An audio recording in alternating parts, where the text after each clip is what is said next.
In a rundown neighborhood of Queens, New York, tucked within a cramped, neglected home, a young man stood half-naked in front of a smudged bathroom mirror.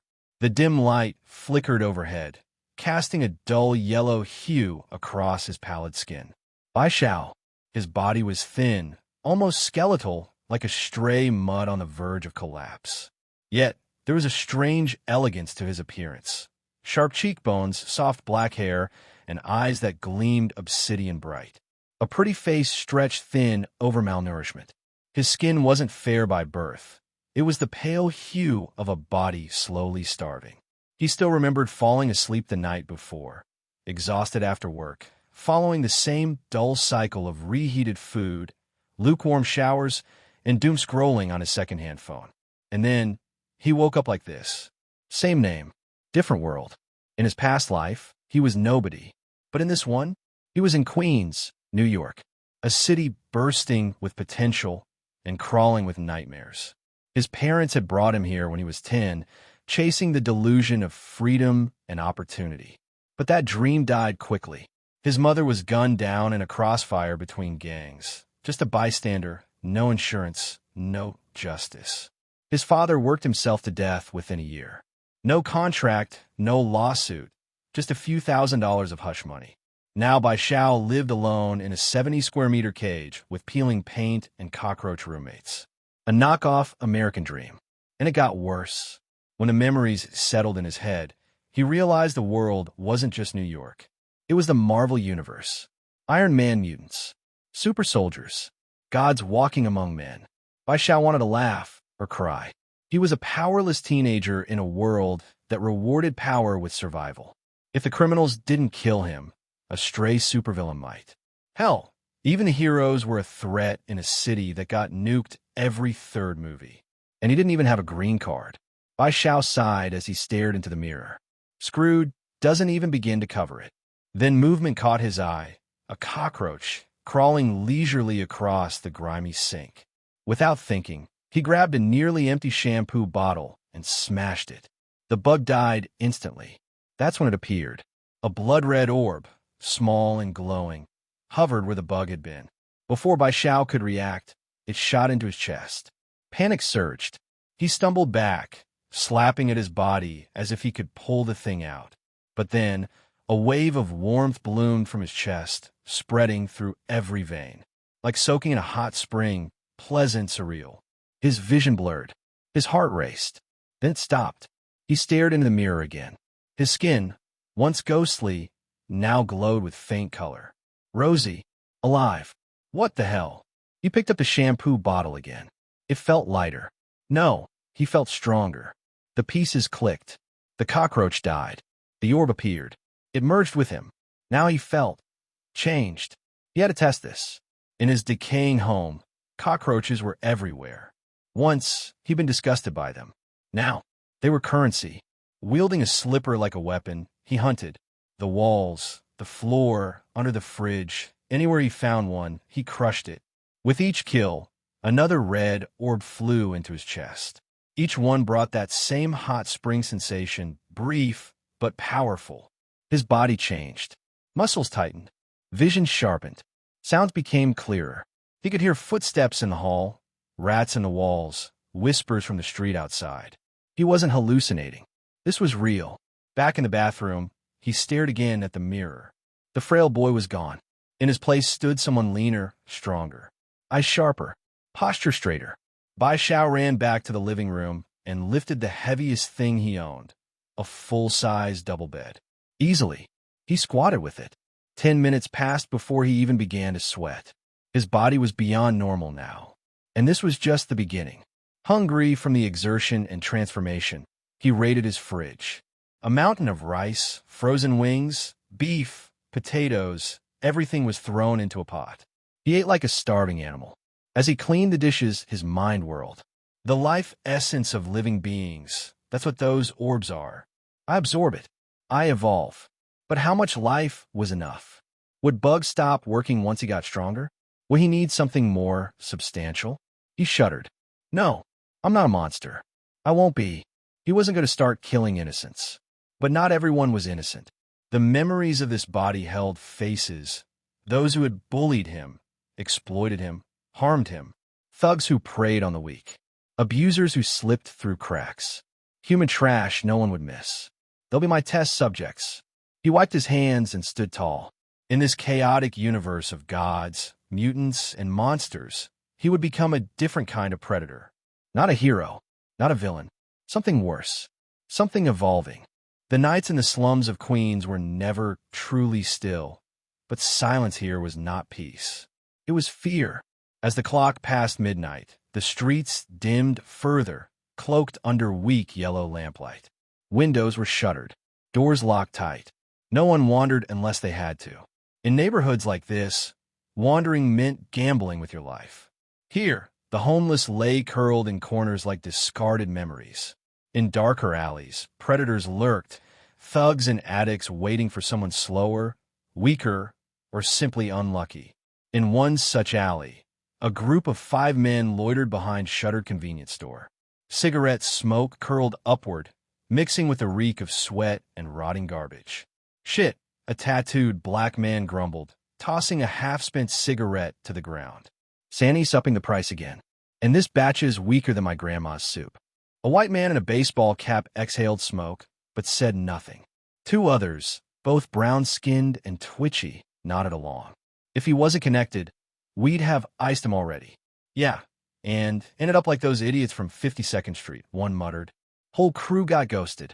No bodies, no cops." They grumbled about money, cigarettes, and survival, eyes darting around for an easy mark. But they never saw the real predator. Silent, watching, a figure crouched in the shadow of a dumpster just 10 meters away, breath steady, eyes cold. Bai Xiao. His movements were fluid, practiced, like a jungle cat stalking prey. A car passed in the distance, its headlights casting pale light across the alley for a fleeting second. That was all he needed. The first move was soundless. A hand on the cap-wearing man's mouth, another crushing his windpipe. His body twitched once, then went limp. Bai Xiao caught him before he could hit the ground. 2 steps. Another neck twisted with surgical precision. Snap! The sound alerted the rest. What the foo? They turned, too slow. The third thug collapsed mid-sentence, a fist crushing his throat with brutal efficiency. The fourth barely raised a hand before another strike dropped him like a rag doll. The last man ran. He made it 3 steps before Bai Xiao caught him, fist slamming into his neck with monstrous force. A sickening crack echoed. The thug crumpled in a heap, eyes wide with terror. Silence returned. The whole thing had taken 10 seconds. Bai Xiao stood over the bodies, breath calm, expression unreadable beneath his hoodie and surgical mask. The faint streetlight revealed only his eyes, cold and unblinking. A car passed by at the alley's entrance. The driver never noticed the massacre unfolding just meters away. Bai Xiao crouched and rifled through the dead men's pockets, pulling out wads of bills and coins. He ignored jewelry and watches. He didn't need attention, only sustenance. The handguns? He left them behind. Weapons would draw heat. He vanished into the shadows as quickly as he had appeared, footsteps light, body carrying the weight of 5 stolen lives and the energy they left behind. Back at his small apartment, Bai Xiao sat cross-legged on his faded couch. Before him, the coffee table was a makeshift counting board. Bills of all sizes, coins stacked by denomination. $2,130 in cash, around $50 in coins. A good night's haul. In the year 2000, it was more than enough. Average families lived on $3,000 a month. Rent alone took half that. But Bai Xiao didn't pay rent. The house was his. What little savings his parents left barely covered his basic needs. But now his needs were different. His body demanded more. After killing 5 men, the transformation had returned, stronger this time. He felt it in his bones, his muscles, his senses. The blood-red orbs that had entered him from those cockroaches, these had been 10 times more potent. But the gains weren't linear. Despite receiving far more life essence, his strength had only increased by a factor of 1 to 1.5. A sobering realization. The stronger he got, the harder it would be to grow further.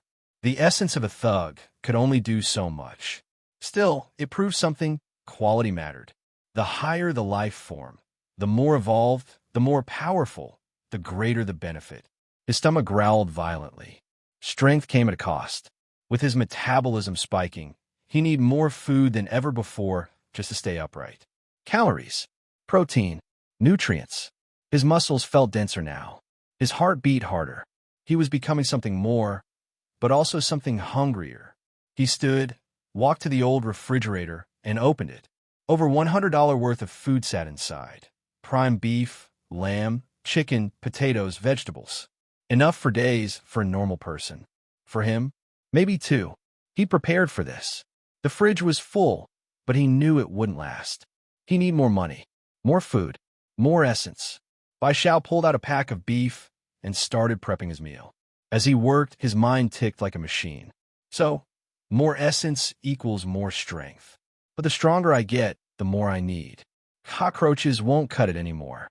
He paused, staring at the gleaming blade in his hand. I'll need something bigger, smarter, stronger. His gaze turned toward the window, where Queens slept under the weight of its own filth and crime. A jungle of concrete predators. And tonight, he just claimed his first hunt. He wasn't done yet. Hey, everyone. If you enjoy my quantum audiobooks, you can support me by becoming a Patreon member. Your support helps me keep creating, and you'll get exclusive perks. You can also access my audiobooks directly through Google Drive. Check out the link in the description. Now, let's get started. This meal was extremely satisfying for Bai Xiao, featuring ample portions and flavors that suited his taste. The spread included a large pot of rice, beef stewed with potatoes, scrambled eggs with tomatoes, vegetable salad, steak, lamb chops, and more. The style leaned towards Chinese cuisine, which made sense given that, although his parents were immigrants, they were also Chinese. Moreover, the Queens area also had one of the earliest Chinatowns, so naturally, the flavor preferences leaned towards Asian foods. As a result of geographical and environmental influences, some Western-style dishes were added. Under these influences, Bai Xiao found both Eastern and Western foods somewhat familiar to prepare. Western food was relatively simpler and more straightforward to make, focusing on high-fat content, which suited him well at the moment. While eating, he was also planning his future steps. The year 2000 was relatively quiet compared to the upcoming years, with no major world-threatening events on the horizon. Even if there were, the Sorcerer Supreme stationed in Kamartaj wasn't just sitting idle. In short, he had nearly a decade and a half of a golden period for development ahead. He needed to develop on Earth for some time until he grew enough to set his sights on higher realms. Present-day Earth was like a growing novice village that, after a decade or so of settling, would turn into a battlefield frequented by various bosses and major incidents. Of course, he didn't need to worry about what would happen after those years. His current position was simple. He needed to enhance himself by hunting people or monsters, though he was now more inclined towards ordinary people, or more specifically, drug dealers and gang members. Creatures like vampires and werewolves were still beyond his current capability to handle. Moreover, he needed to be able to locate them first. Laying low and developing was his top priority, which is why he wore a baseball cap, hood, gloves, and plastic shoe covers when killing, opting for the simplest and most brutal methods that didn't involve blood. This was to ensure that he left no trace at the crime scene. His targets were all criminals who chose hiding spots without surveillance cameras, which was convenient given the less pervasive use of cameras at the time. This provided him with the perfect environment for murder. I need a set of equipment specifically for killing, and I must learn hacking techniques to find information online or erase some of my own to avoid being tracked. Alternatively, I might recruit a top-level hacker, but that's to be decided. Also, I need to learn combat and murder techniques, which means becoming highly knowledgeable about human anatomy. It seems I also need to study medicine, and it would be best to learn about firearms. I also need to become familiar with the entire Queens area and even other parts of New York to facilitate striking and evacuating from a scene, preparing one or even multiple escape routes. Having been enhanced twice, Bai Xiao had a clear understanding of his plans moving forward. After his physical condition had reached the limits of human capabilities, roughly equivalent to that of Steve Rogers, the Captain America who had received the super soldier serum, but essentially he was still a human experienced in various firearms and multiple combat techniques. He knew he was far from his potential. He didn't think having a golden finger meant he could act recklessly. Having a planned, rational path to growth was the correct choice. Killing, obtaining life essences to strengthen himself, and collecting cash while also engaging in deep learning. Everything that could benefit his growth was necessary.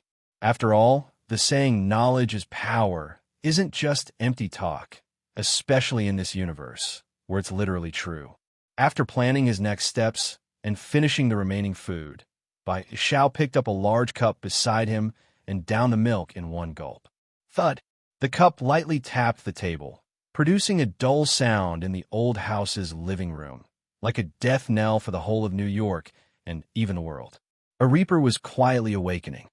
At the Queens Police Department in New York, Simon was in his office, furiously ranting. Dressed in his police uniform, he slammed a file on the desk and roared, "Damn it, in just 4 months, the number of mysterious murders has surpassed 200. Last year, the entire city of New York had only just over 300 murders. Our precinct has nearly reached this number in just 4 months. What is happening? What are our officers doing? This is a waste of taxpayer money." Simon was nearing his breaking point, furiously lashing out at the various police chiefs present. Murder and shootings have never really been unusual in New York or the U.S., and many murder cases remain unsolved, becoming cold cases. That's normal, but the unusual surge in deaths in his district over 4 months had already nearly surpassed New York's yearly total. Moreover, not a single one of these murder cases had been solved. Simon was quickly becoming the laughingstock of the NYPD, and his subordinates seemed useless.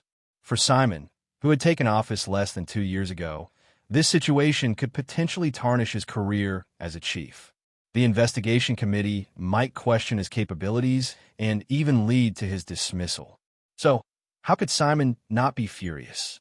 As Simon vented his anger, the police chiefs present remained silent, enduring his tirade since they had indeed achieved nothing over the past 4 months. "Sorry, sir, we've set up a special investigation team, but the perpetrator is very cunning and has left no clues." After Simon's rant, he sat down exhaustedly, covering his forehead with a headache. Finally, a middle-aged white police chief took the initiative to speak. He did not shirk responsibility, but reported the situation straightforwardly. Since the number of murder cases had neared 100 in the second month, the police department had realized something was amiss. After investigating and identifying some commonalities, they decisively formed a serial murder investigation team. However, 2 months later, the murders continued unabated. They still had not uncovered any useful information. This had caused him and other chiefs immense headaches. They could only admit that the murderer was extremely cunning. Simon waved his hand weakly. "Tell me something useful." The middle-aged white police chief placed the file he had been holding in front of Chief Simon, opened it, and said, "The only clue we have so far is that this person kills only villains." "Villains?" "Yes, sir, they're all villains. Either do-nothings who engage in robbery, murder, and drug trafficking, or vile gang members. Moreover, the murderer is likely a lone individual, skilled in anti-surveillance, crime, and murder, and is among the top tier in terms of strength, speed, firearms, and combat. Additionally, his criminal skills have developed rapidly. The earlier murders left behind a few pieces of information, useful or not, but from a few murders onwards, he hasn't left any trace at all. On a rainy day 2 months ago, he infiltrated a small gang with about 30 members. In that apartment, he first silently assassinated the members on guard, all killed either by neck snapping or by crushing their throats with a powerful punch, causing them to suffocate quickly.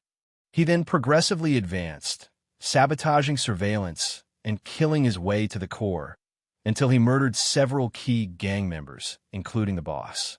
These gang members didn't fire a single shot. There was no resistance at all. All were dead.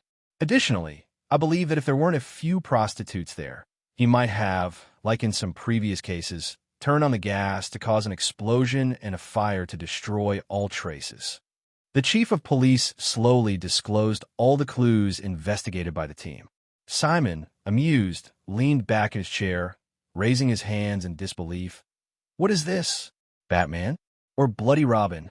Does he think he's going to eliminate all the self-proclaimed villains and gang members?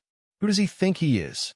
Such individuals are not unheard of, especially in a place like New York, where money and evil are never separate. Where there's wealth, there's sin, and where sin thrives, there are always those who seek justice, whether out of disdain or because they've been persecuted. Events to punish evil have occurred before.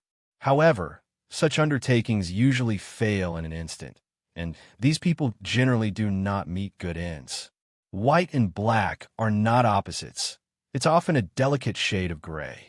Once such incidents occur, it's easy for an implicit cooperation to emerge between the two sides, either leading to an arrest or a killing. Now, another such individual has appeared, only more covert and sophisticated. It is evident that we are dealing with a top-tier assassin who believes he is punishing criminals and villains. The middle-aged chief of police maintained an expressionless face. Privately, he admired the murderer, a man targeting only criminals, sparing the innocent, but his duty as a police officer, as part of the NYPD, compelled him to do everything possible to capture this murderer. Okay, do we have a direction for the investigation? Simon, not wanting to think too deeply, simply spoke out. We believe this individual might be a retired combat soldier living in straitened circumstances. When committing crimes, he has taken some cash from his victims. We have been collecting information on this. The chief of police said succinctly. Simon nodded. I don't care what means you use, but you must capture him within a month. You can mobilize all available resources and power. If necessary, you can report to me, and I will meet all your conditions. With these words, his tone grew stern. Gazing at the gathered chiefs of police, I want a result. I want this man in prison. I want such events to stop happening. Understand? Yes, sir. The chiefs of police replied in unison. Just then, the telephone on the desk rang. Simon waved his hand, and the chiefs promptly left the office. Simon picked up the phone. This is Simon. FBI? They need to be involved in this case. I understand. Simon hung up the phone, sitting back with a puzzled expression. The police system and a government agency like the FBI are entirely separate entities, even to the point where the police system is like a privately hired company with no hierarchical difference in authority with the FBI. The FBI may seem prestigious externally, but the police can operate independently of them, unless there is a direct order from the highest authorities. There have been confrontations between the two before. As for this serial murder case, its impact is too significant. In the past, or rather in the police system, the FBI's involvement was not necessary. However, this case is too severe and the investigation is too challenging. The FBI is not foolish. Their involvement at this time means that if the case is solved, both parties will share the credit. But if not solved perfectly, the FBI will bear some responsibility, sharing some of the blame with the police. An apparent gamble, or rather, the rewards may not be proportional to the effort. But for Simon, this is a positive development. If the FBI willingly steps in, he welcomes it. At least, whether the case is solved or not, he can shift some of the responsibility. With that thought, he picked up the phone again. Get George in here. Yes, sir. After hanging up, a white police chief in his 30s knocked on the door and then entered to see Chief Simon. Chief. George, the FBI agents will arrive at the police station to join the investigation team soon. You will be responsible for coordinating with them. Sir, about the authority? Equal authority. It's a cooperative endeavor. You are in charge of oversight, Simon clarified, meaning George should prevent the FBI agents from overstepping, given their different operational styles. Yes, sir. Go on.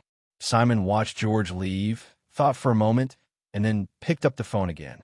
This is Simon.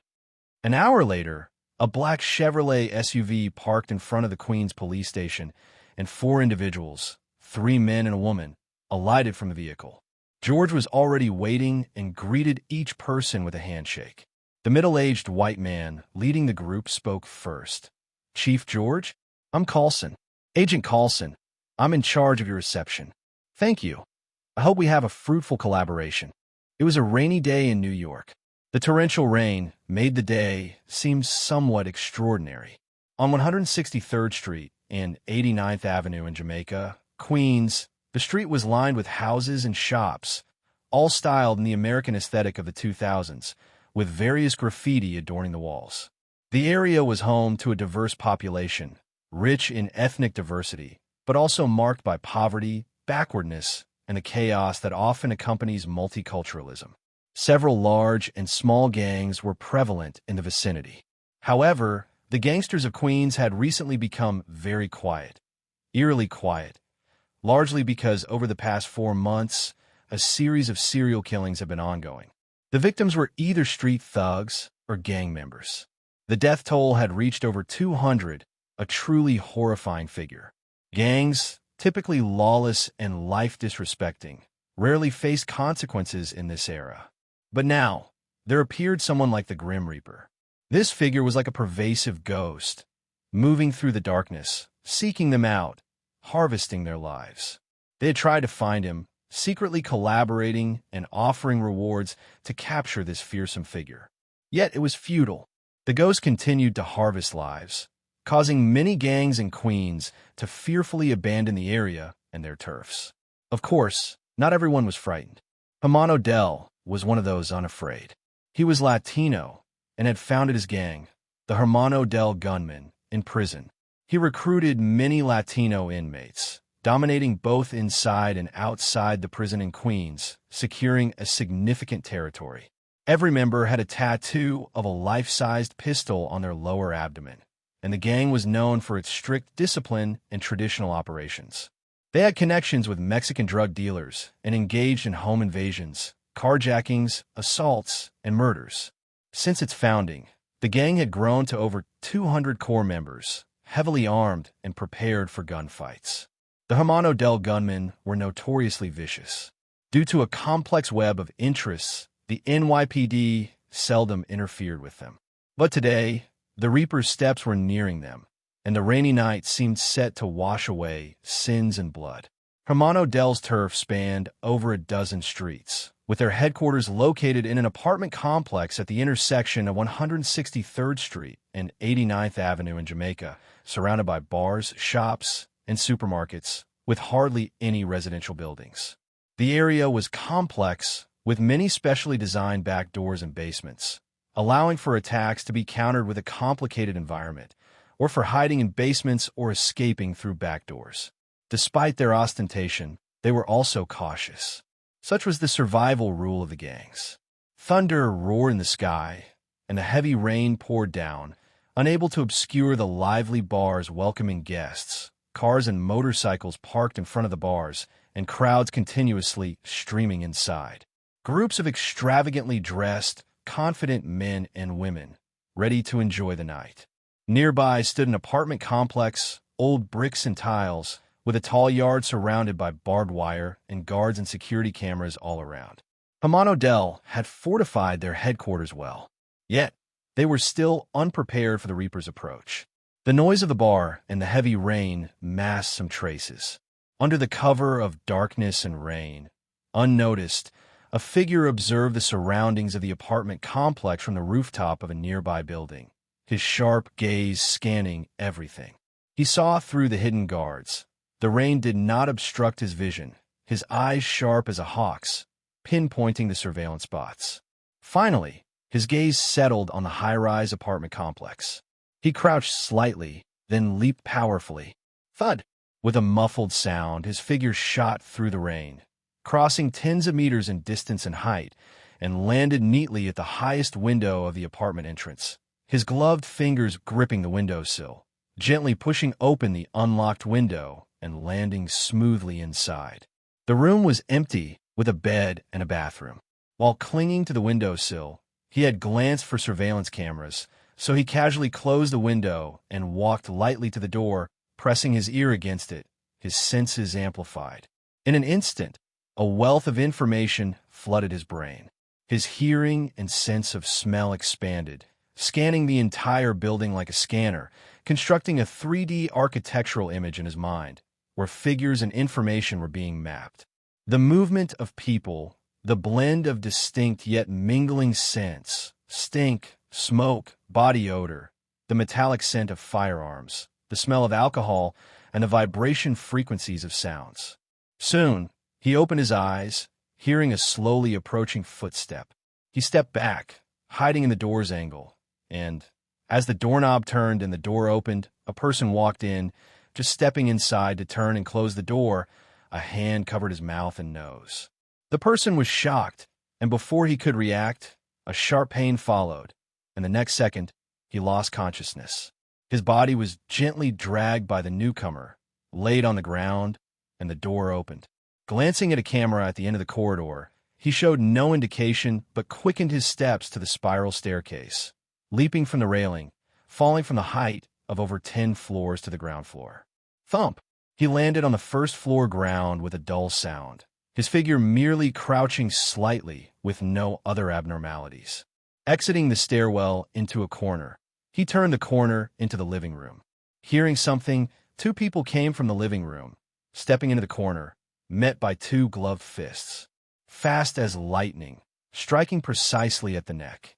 With 2 snaps, their necks collapsed, and instinctively clutching at their necks, they stumbled back 2 steps, and with expressions of despair and pain, they fell to the ground.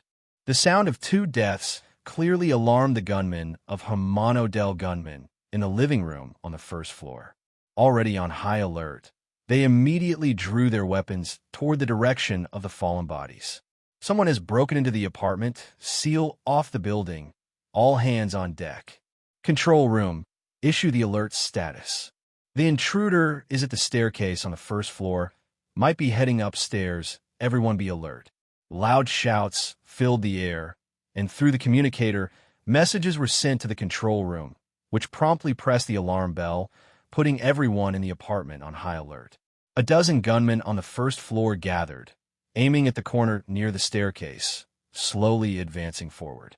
It seemed unlikely that anyone could escape the gunfire of so many gunmen. However, what they did not know was that the enemy they were facing at this moment was no ordinary person. Just as they neared the staircase corner, a sudden burst of tiny pebbles shot out like bullets. Caught off guard, the gunmen had no chance to react and were instantly pierced through, blood mist floating in the air accompanied by piercing screams. A figure then emerged, dressed in a black hoodie, cap, and mask, making it hard to see his face. He walked up to the screaming, still living gunmen on the ground, bent down to pick up 2 guns, and coldly pulled the trigger at their foreheads. Bang! Bang! Bang! After several gunshots, the figure turned without hesitation and walked in a certain direction on the first floor. There was a long corridor, and at the end of it was a door, clearly a back door, with a few rooms on either side. Passing one room, he raised his gun and fired at the door. Bang! The bullet pierced through the door and the brain of a gunman hiding behind it. After dealing with him, he turned back to his original position, expertly checking the dual guns in his hands as he walked up the stairs. Approaching the second floor, his eyes under the brim of his cap flickered briefly, looking at the corridor on the second floor without hesitation, his legs suddenly bursting with power. He exploded forward like a cheetah, reaching the second floor while his body spun in midair. 20 or so gunmen ambushed on the walls had no time to react as he spread his arms and pulled the triggers. Bang! Bang! Bang! Bang! The gunfire continued, bullets accurately hitting these gunmen in vital spots: foreheads, temples, eyes. In less than 2 seconds, the 20 or so ambushed gunmen were instantaneously dead. With his ammunition depleted, he turned without hesitation and continued towards the third floor, reloading the dual guns smoothly as he ran. Arriving at the third floor, he had already reloaded. The killing began. He was like a reaper, harvesting lives one after another with gunfire, moving upward through the levels. The gunmen from Hermano del Gunman had no chance of escape unless they jumped out of the building. However, those whose morale had not yet collapsed would hardly choose to run. What awaited them were cold, ruthless bullets. Numbers meant nothing to this mysterious enemy. His actions were too fast, too quick for ordinary people to react, and his shooting was terrifyingly accurate. Before they could react, the bullets had already hit their foreheads. The process lasted less than 10 minutes. All the gunmen inside the apartment were killed, except for a few female prostitutes, all dead, including the leader himself, Herman Odell, who also died in his office. Perhaps even Herman Odell had not anticipated that today would be the day of their downfall. The last image given to him was of that man in a black hoodie, black sweatpants, black gloves, and a mask, precisely shooting or easily breaking the necks of the few core gunmen left in the office. Standing at the doorway, he held the pistol that symbolized death, aimed it at himself, and as the bright gunfire erupted, he too embraced death. In front of Herman Odell's office, with a cold glance at the lying body of Herman Odell, the corner of his masked mouth curled. Another bountiful day. He did not loot the advanced technology, but headed to the third-floor control room, quickly killing all the gunmen in a blitzkrieg assault.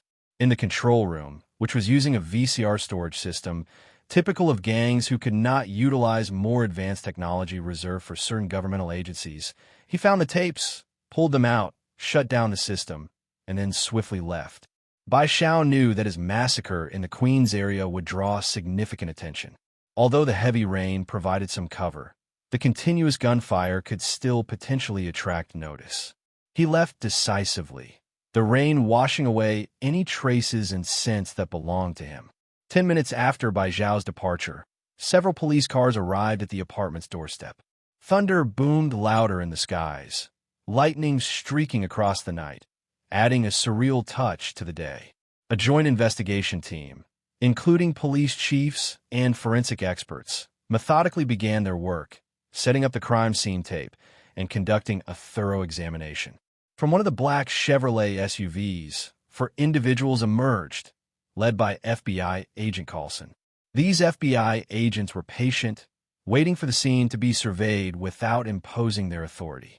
After the first, second, and third floors were thoroughly inspected, Agent Carlson and his team, guided by Chief George, entered the scene. Each person donned shoe covers, gloves, and caps, ensuring they did not leave any additional footprints or hair at the site. "This is really eerie. I've never seen anything like this," Chief George said, frowning deeply as he followed alongside Agent Carlson. Carlson exchanged a glance with one of the female agents. Neither spoke but meticulously observed from the first to the third floor, then floor by floor to the top, eventually returning to the scene of Herman Odell's office where the death occurred. Carlson, the female agent, Chief George, and several forensic experts were in Herman Odell's office. Carlson was the first to speak. "This must have been the last place the killer came to." "Why do you say that?" Chief George was puzzled. "It's a ritualistic execution of crime," Carlson explained, "or rather, a habitual setup by the criminal who executes the most vicious criminal himself." Chief George raised an eyebrow. His achievements, including solving many crimes, had earned him his position as chief, granting him extensive criminal experience over time. He quickly grasped the meaning behind Agent Carlson's words and looked somewhat surprised at the FBI agent. It was clear the agent had a deep understanding of criminal psychology. However, he simply nodded. "I'll check the rooftop." After saying this, Carlson turned and left the office, followed closely by the female agent. George frowned as he watched their backs, decided against following them as it was clear from their conversation that they did not want him to join. Carlson and the female agent reached the rooftop, removed their clean shoe covers, and, using flashlights under heavy rain, scanned the area but found nothing else of value. Eventually, the two stood at the edge of the rooftop, overlooking the police cars below with their flashing lights and the constantly moving officers and forensic experts. "How do you feel, Natasha?" An interesting person. I think the director should have sent the Hawkeye kid. He'd be more suitable," said Natasha, the agent, her lips curving into a seductive smile as she spoke softly. "He has another assignment, and besides, someone like you is needed to bring out your greatest abilities and value. I believe the director thinks so too, which is why you were assigned this mission," Carlson said gently. Natasha didn't say much. She was well aware of her value to S.H.I.E.L.D. Do you have any leads on this death-like figure? Top physical condition, top marksmanship, top intelligence, clear goals and ideology, tough to catch, and hard to find. Natasha sighed as she answered Coulson. She paused, and then continued. He has physical abilities at, or even beyond, human limits, strength, speed, reflexes, everything surpassing what I could imagine. Moreover, his marksmanship is exceptional. Only with all these conditions could he carry out such a massacre. Moreover, when he broke in here, he already had a clear plan, attack mode, escape route, and timing. Trust me, although it was a gang, to be able to kill so many gunmen in such a short time and to escape unscathed before we arrived, leaving no trace, there are hardly any such people in the world. Natasha made a rational analysis. Yes, that's why the director values this guy. If such a person is left unchecked, it wouldn't be good for social stability. Coulson also felt a headache. Given the current conditions, not to speak of subsequent tasks, just finding and securing him is a huge challenge. It was the most troublesome and clueless mission he had ever undertaken. Whether he could complete this mission, he was not sure. Do you think he's a mutant? Maybe. Natasha didn't give a definite answer, but his growth rate is astonishing, and he probably started from a low-income group. From the first case, the cash on the victims was taken, and with so many cases accumulating, he must have gathered a substantial amount of cash. His initial method of killing was the simplest and most violent, bare-handed murder, until he targeted more people and then switched to firearms. Coulson finished speaking, but then shook his head, denying his last words. No, those guns were probably collected from the people he killed. Moreover, he doesn't have a great need for money. From the early murders, he stopped collecting cash. Perhaps he realized that the NYPD was starting to pay attention and abandoned collecting cash to leave himself time to escape, Natasha added. So he's a very rational person, definitely highly intelligent. The only uncertainty is his marksmanship, right? From the first case where he used firearms, he was already very precise. If it was inherent, then his background and age should be over 20. Coulson agreed, but if it's from a subsequently improved environment, allowing him to practice and achieve top-level shooting skills, then he might not be that old. Two possibilities: he's either ex-military from a special forces background, or he's not very old, from a poor family, which suffer a major setback possibly related to gangs, awakening some abilities. After a period of exploration, he started his first murder, gradually learning and growing. Natasha first nodded in agreement, then shook her head. The first case in the investigation data might not be his first murder. His first murder should have been even earlier. Coulson pondered for a moment, recalled the data from the first death investigation, and realized, you mean by the first murder case in the investigation group, his killing skills were already mature? No matter who it is, a serial killer's first murder is never skilled and will leave some crude traces. As the number of murders and victims increases, the method of murder starts to grow, mature, and become proficient. And the conclusion shown on the body of the first victim in the investigation group's death files was that the murderer's skill at his first murder was already mature, simple, brutal, and effective. Exactly. So that case could definitely not have been the murderer's first time killing, Natasha stated with certainty. It seems that Chief George and his team are still withholding information from us, Coulson laughed. Could the investigation team possibly be unaware of what they could think of? After all, this was a task force established for a major serial murder case, and every member was an experienced criminal detective, who among them didn't have a record of cracking significant cases. Of course, they were not fools. Thus, it was apparent that the NYPD was somewhat reserved towards them, these few FBI agents. However, Coulson was not upset. He himself did not care about these matters. His only goal was to find the murderer and make contact. As for the credit for solving the case, he had no need for it. With fundamentally different goals, there was naturally no need to be upset over these matters. If the investigation team could find the murderer, Coulson would be more than pleased. The murderer's active area is in Queens. Adding these conditions, it seems a wide-ranging search is needed. With a population of 700,000 to 800,000 in Queens, you can imagine the difficulty of the search, Coulson said helplessly. then turned to Natasha. That's why we need you to look for answers in a different way, Natasha. It seems I need to act alone now. Natasha arched her fine eyebrows, her mature and alluring demeanor impossible to conceal even under heavy rain. I will get first-hand intelligence from the investigation team and notify you immediately of any new findings. By the way, what will you do if you find him? Carlson asked curiously. What will I do? The usual. Observe, Natasha said with a half-smile, then turn around. Boom, boom, boom. The rain continued relentlessly. In his own small house, Xiao took off his hood and cap, stripped off all his clothes, and threw them into the new washing machine. After starting the automatic wash, he walked naked to the bathroom to wash up. Both his clothes and his body exuded a strong smell of gunpowder, a result of extensive shooting. Moreover, being out in the heavy rain, his body was also soaked. While washing, he felt changes in his body. It was still the familiar sensation, as if his entire body were soaking in a hot spring, every cell, bone, skin, organ, and thought joyously ascending. It was a unique kind of evolutionary leap in life, very warm, very wonderful. The spraying water continuously splashed on his body, gently caressing his pale, aesthetically pleasing muscles and skin. It's even clearer now, this feeling is... Bai Xiao raised his hand, staring at his fingertips, which mysteriously emanated a soft, golden glow, a form of energy born from the last massacre of a gang.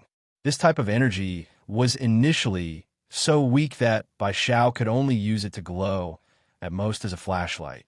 But now, after slaughtering all the members of the Hermano del gunman gang and his physical qualities being further enhanced, the energy within his body surged rapidly, allowing him to clearly feel it and instinctively know how to use it. For example, at this moment, if he wished, he could emit a laser-like beam from his fingertips, similar to the laser from the Pika Pika Nomi devil fruit. As for the power, Bai Xiao was not yet sure, but he had a vague feeling or perhaps a grasp of information about his own abilities. If he were to emit all the energy in his body in the form of a laser, it would be enough to easily blow up a building of about 100 square meters. Bai Xiao's heart was filled with joy. On the path of no longer being human, he had gone further and further. He was grateful to those who had contributed to his growth. He only hoped that in hell, they could still exist as ghosts, waiting for the day he would go to hell and reap them again, although by that time it might not matter to him. As for the energy in his body, he temporarily referred to it as magic, similar to that in Fate. Only pity he didn't have any noble phantasms. However, the sudden emergence of magic also gave Bai Xiao more new directions for the future. Originally, he thought he was purely on the path of physical enhancement, following the tradition of ancestral humans and superhumans. But the appearance of magic made his path broader. After all, no matter how strong Superman was, he would falter against powerful magic. Bai Xiao did not want to have any weaknesses. Perhaps he should make contact with the Camartage, at least to have a sufficient understanding of magic knowledge. Knowledge would never betray oneself. The light from his fingertips faded. Bai Xiao vigorously washed his gunpowder-stained body, dried his wet hair and body, and changed into a brand new set of clothes, a simple outfit consisting of jeans, a t-shirt, and loafers. Completely conforming to the minimalistic style of this era, highlighting youth and handsomeness, especially the physically enhanced Bai Xiao, who was truly a hanger, looking handsome in anything. Coming into the living room, the old routine was to take a large amount of ingredients out of the fridge to cook food. Every massacre followed by enhancement was a great meal, quite like the ritual of Hannibal after killing someone. Only Hannibal actually ate people, while Bai Xiao murdered to plunder the essence of life to nourish himself.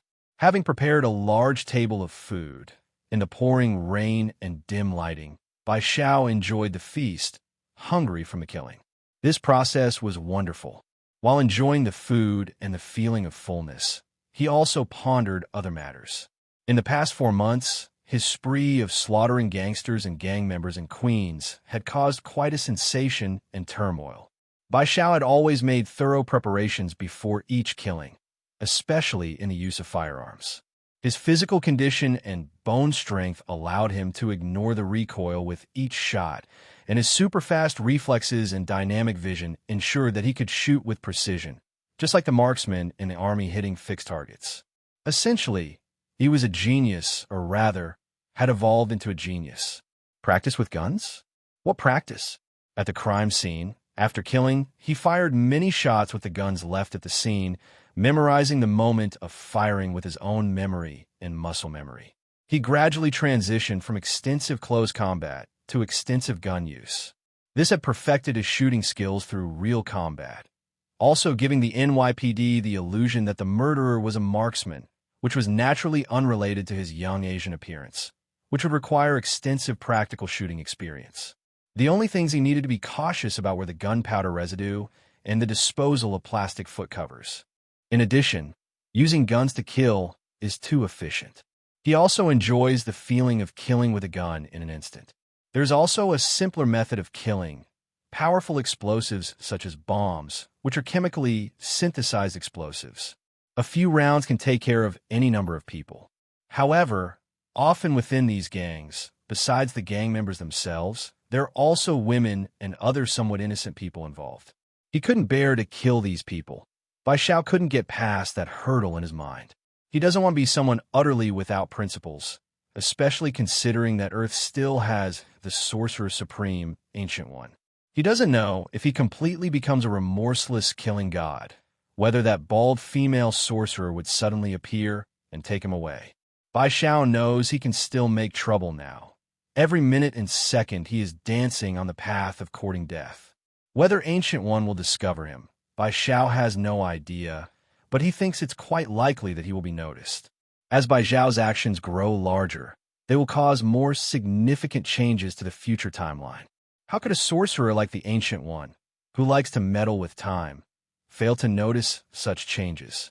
As for finding him, Bai Xiao himself doesn't believe it would be hard for Ancient One. He thinks Ancient One hasn't found him yet, either because Dormammu, who has always coveted this universe, has tied up her time, or she is just observing from the shadows. Thus, Bai Xiao thinks it's best to keep a low profile while he is still weak. To become worthy of being a legend, one must reach the level of a Sky Father. Considering the direction he's currently showing, in the future, he will actively seek to kill werewolves, vampires, demons, and all other creatures that could endanger Earth. It's important to leave a good impression on Ancient One early on. After all, he indeed plans to do so. From his own interest, forming a good relationship with Kamartaj and Ancient One is an excellent choice. The channels for acquiring magical knowledge are safe and stable, only available through Kamartaj. Of course, there's also the Darkhold, but this object carries a considerably terrifying debuff. Looking at this thing, learning the dark magic within, it is very easy to have one's soul corrupted, even to attract the attention of an old god. It's just not worth it. Considering these factors, Bai Xiao knows he should also start his subsequent plans early. Given his current level of life, unless he is surrounded by a large-scale military and bombarded with missiles, his individual combat ability is already ranked among the world's elite. As long as he doesn't provoke individuals like Professor X or Magneto, it's virtually impossible for ordinary people to defeat him. Of course, Bai Xiao will not become arrogant or high-profile. Before he believes he can become a legend, stability is most crucial. The actual execution of subsequent paths and plans will differ from reality, but there is a main theme throughout, and Bai Xiao doesn't care about the minor details, as the unexpected in real life always brings unimaginable changes. Additionally, in Queens, the crackdown has been severe. After 4 months of continuous slaughter, not only the police but the gangs here are not all fools. The gunmen of Hermano Del are considered one of the significant gangs in Queens, and with them wiped out, the local gangs will definitely abandon this area. No one wants to be suddenly visited by the Grim Reaper. With the police also cracking down hard, Bai Xiao plans to expand his business scope. In fact, he's too lazy to kill small fry like shrimps. He has felt the life essence from 1 or 2 human lives, enhancing his power gradually decrease, mainly because his level of life has reached that of a supernatural being. To put it simply, as his level increases, the experience gained from minor foes decreases. He can only rely on quantity now. Efficiency is too low. He needs to find some supernatural beings to kill, such as mutants or werewolves, vampires.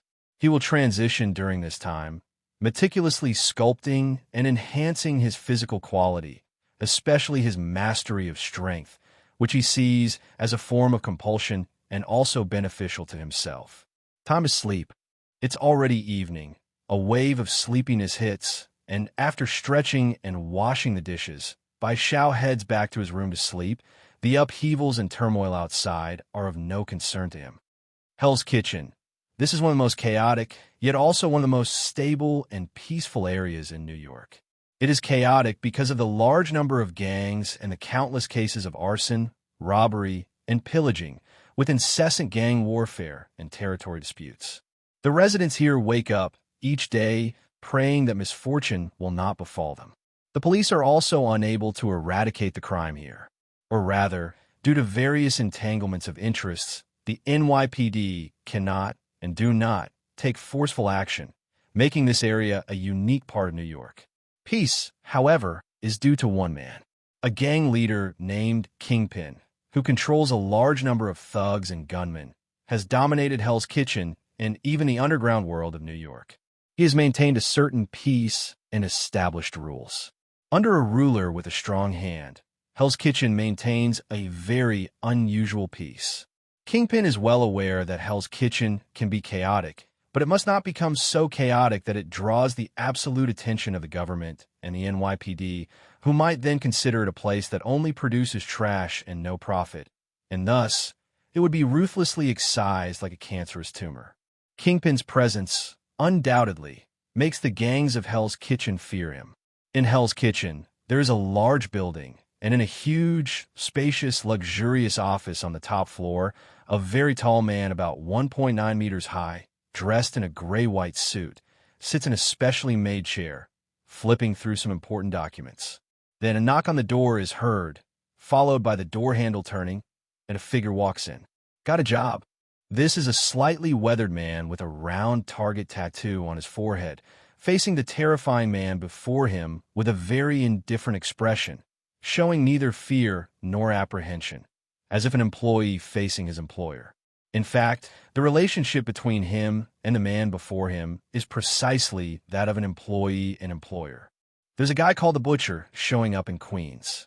Take a look.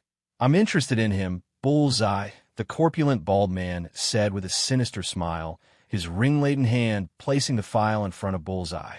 Bullseye scanned the man before him with a fleeting look of interest, seemingly intrigued by the mention of the person known as the Grim Reaper. The Butcher? He casually picked up the dossier to examine it. His expression subtly changed upon seeing the contents. Over 200 people slaughtered within 4 months? Truly a bona fide butcher. Actually, it's 500. Just yesterday, over 200 gunmen, including Hamano Dell himself, were killed in their office in Queens.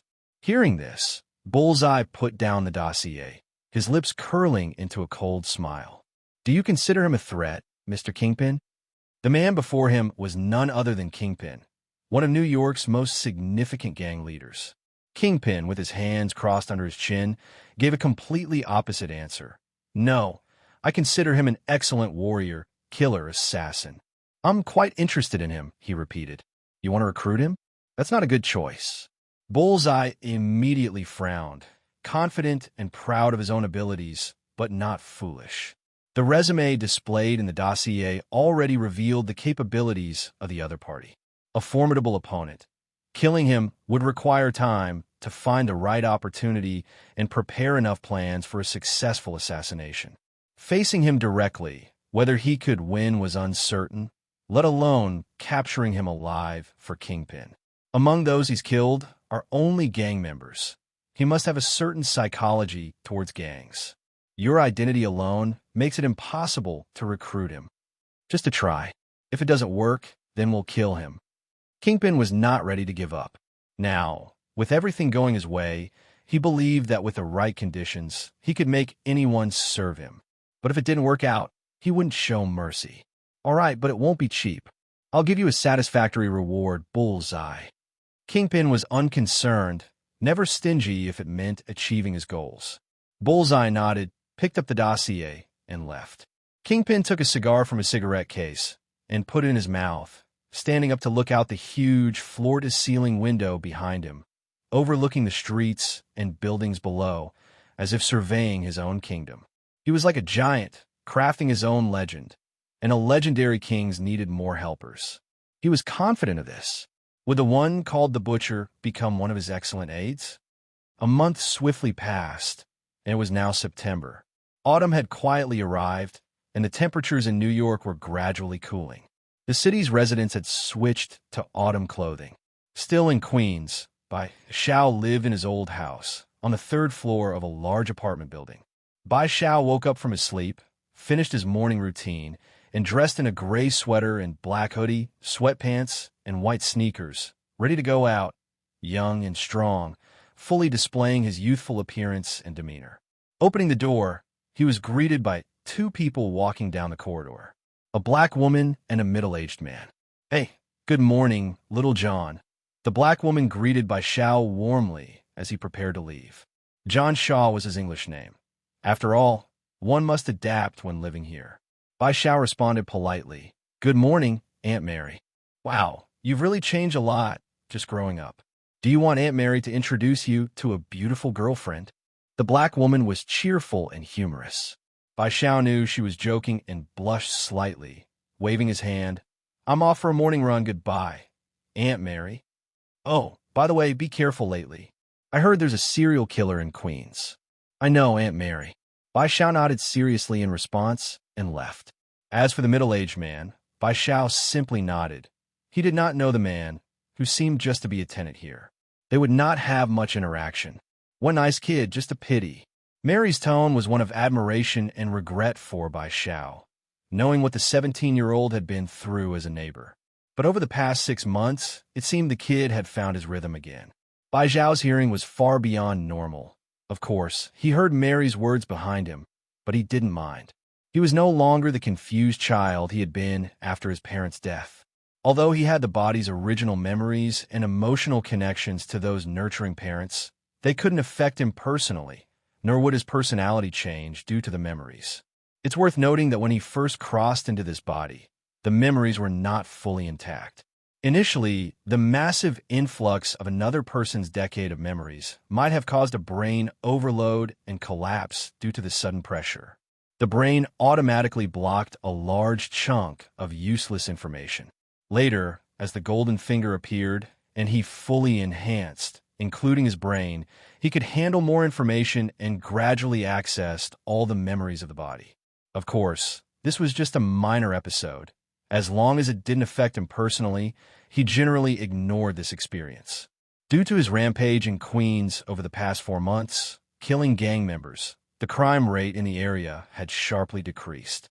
Some thugs, knowing there was a terrifying Grim Reaper slaughtering in Queens and fearing they might be targeted next, either fled or simply stayed indoors. Even though Bai Xiao hadn't taken any action for a month, the neighborhood remained relatively calm. More people were out for morning runs. Early in the morning, he could see many people jogging along the roadside. Bai Xiao's morning runs were mainly a simple way to sense subtle changes in his body and to understand muscle utilization through this activity. But to put it plainly, he was bored. Now that he was not short on money and didn't need to work, he spent his days at home, either learning various subjects through a new computer or books, including chemistry, physics, martial arts, shooting, and more. His enhanced brain processed information at a stunning speed, giving him a powerful, accelerated learning ability. Within seconds, he could learn and master a skill like shooting. Previously, without any shooting experience, he had become a top-level marksman after some real combat. With his clear, photographic memory and perfect recall, he could forever remember anything he saw. Bai Xiao would not waste these talents. After a month of study, he has gained sufficient knowledge in physics, chemistry, electronics, and IT computing. Especially in the field of IT, which is his main focus of study, to the extent that he is now considered a rather impressive computer expert. This is while being distracted in his studies. If he devoted himself completely to this field, becoming a world-class hacker would just be a matter of time.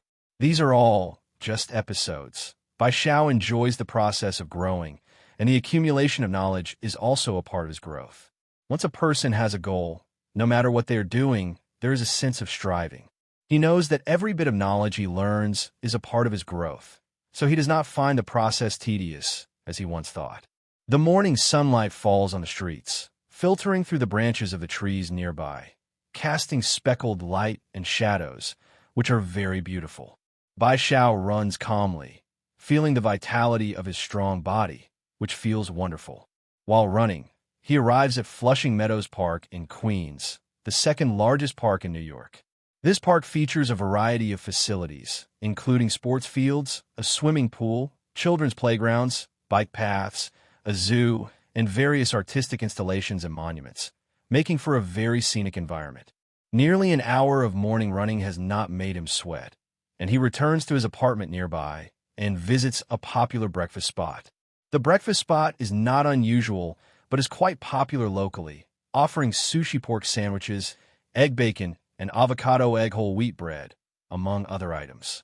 Bai Xiao finds the food satisfactory and typically visits this spot for breakfast due to its reasonable prices. Bai Xiao's breakfast is more substantial than that of an average adult, but it is within normal limits. Even if someone were surprised by Bai Xiao's still youthful face and strong physique, they would likely think it normal for someone growing to have a bigger appetite. Holding his tray, he scans the breakfast spot, which is bustling and only one window-side seat remains.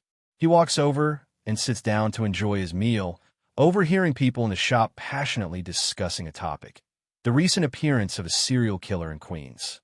Have you heard? That butcher has killed over 200 people now. My God, he's already killed over 500. It's terrifying. I even want to leave Queens. True, he is a butcher, but he is also a hero. The people he slaughters are the real villains. They're utterly vile, dealing drugs, murdering, and pillaging. Those people deserve hell. Yeah, he's so cool, like a grim reaper of the night, harvesting sin. Me and some of my friends are his supporters and admirers. Look at what he's done lately. I think he hasn't caused panic among the populace. Instead, he's made those damned scoundrels scared, cowering in the shadows. Queens has welcomed peace. I think he's just a madman. Okay, buddy, but don't tell others because there are many supporters of that guy in Queens. Your words might provoke undesirable actions from them. Clearly, Bai Xiao's ruthless killings have captured the attention of the residents of Queens and even all of New York City. From their conversations, it is evident that his targeted killings of gang members and thugs have not caused panic among all citizens. On the contrary, his selective killings have earned him a significant following. Even as some gang members are killed and innocent bystanders remain unharmed, these people see Bai Xiao as a hero, a judge cleansing sin. Mysterious, cold, merciless, yet with a touch of warmth, these combined behaviors and traits represent the emergence of a new culture.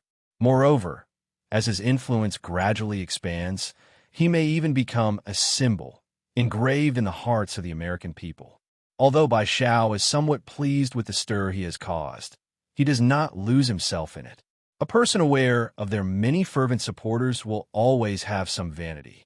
But the premise of all that Bai Xiao does is not to judge sin, but to become stronger, so his rationality never lets his emotions become unbalanced. As he enjoys his breakfast, a beautiful figure approaches him, speaking in a slightly husky, mature female voice. Hey, may I sit here? All the other seats are taken. Bai Xiao, engrossed in his meal, looks up gently.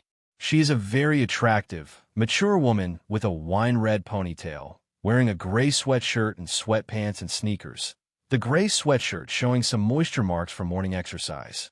Of course, it would be an honor. Thank you. My name is Jenny.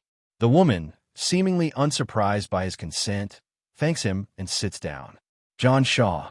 Bai Xiao tears a piece of whole wheat bread, his demeanor open and straightforward, though a meaningful look flashes in his eyes.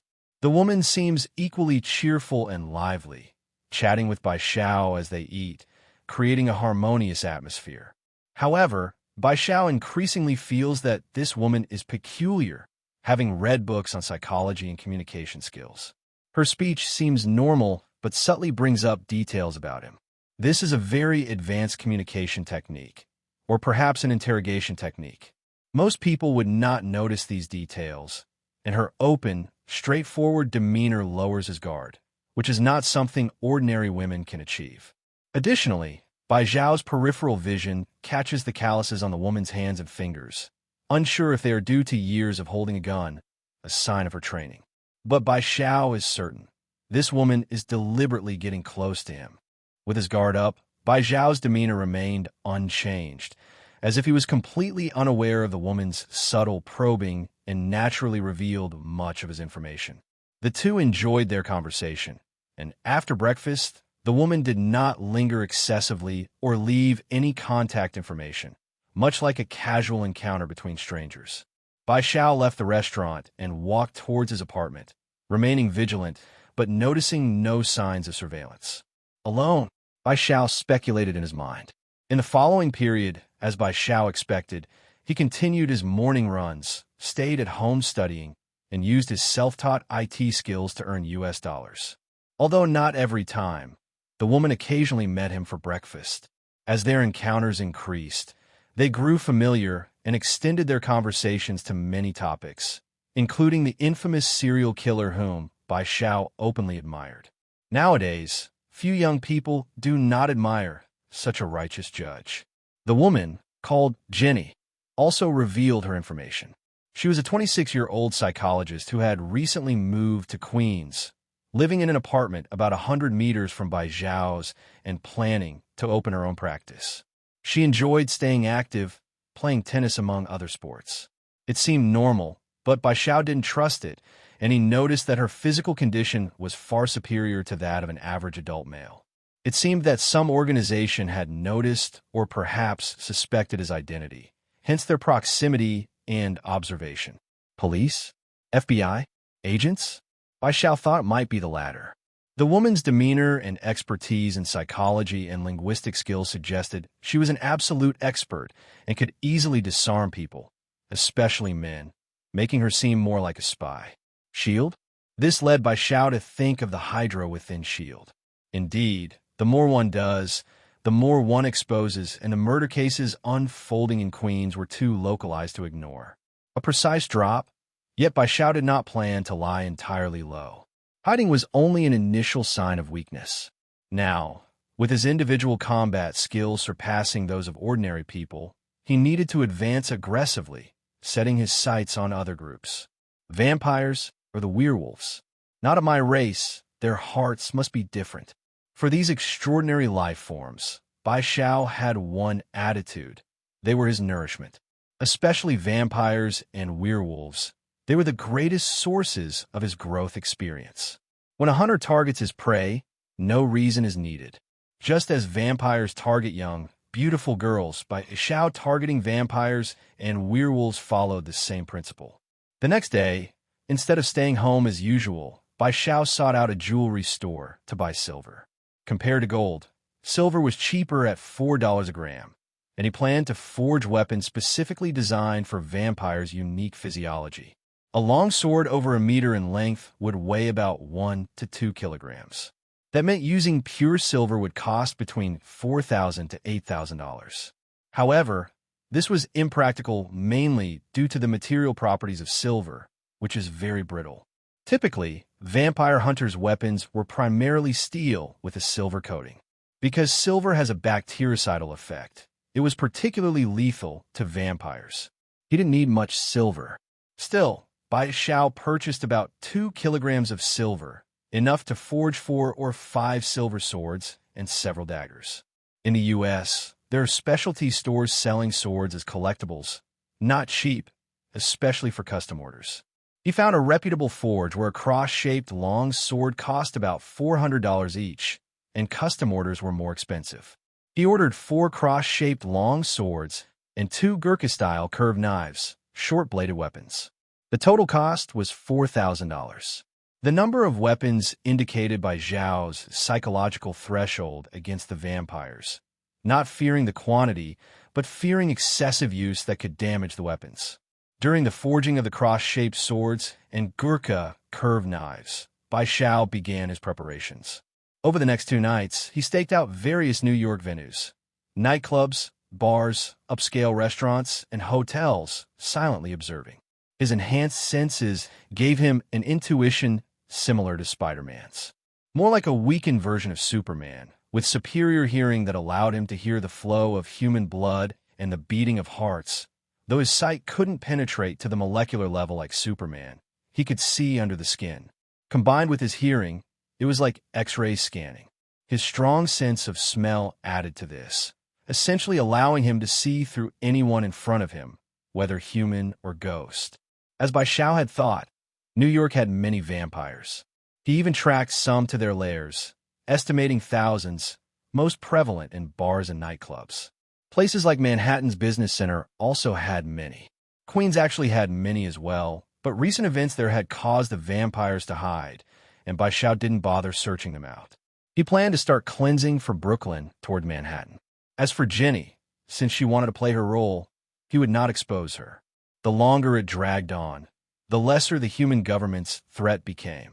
In Queens early in the morning, inside a deserted apartment, a beautiful woman dressed in a sports hoodie and track pants, her hair tied in a burgundy ponytail, walked in as the sound of keys turning echoed. After closing the door, she approached the fridge, casually placing the keys on top of it, and opened the fridge to grab and drink a bottle of milk. Having finished her drink, she tossed the plastic bottle into a nearby trash can and then sat down on the sofa. Just then, the telephone rang. The woman picked up the phone and answered it casually. "Carlson." Hearing the woman speak first, the person on the other end immediately confirmed his surroundings and said, in the past few days he went to a gold store in Queens and bought 2 kilograms of silver, then proceeded to a store named G to have 6 weapons custom-made. 4 standard cruciform swords and 2 cookery machetes. The materials are quite ordinary, but the weapon's outer layer will be coated with silver powder. What do you think, Natasha?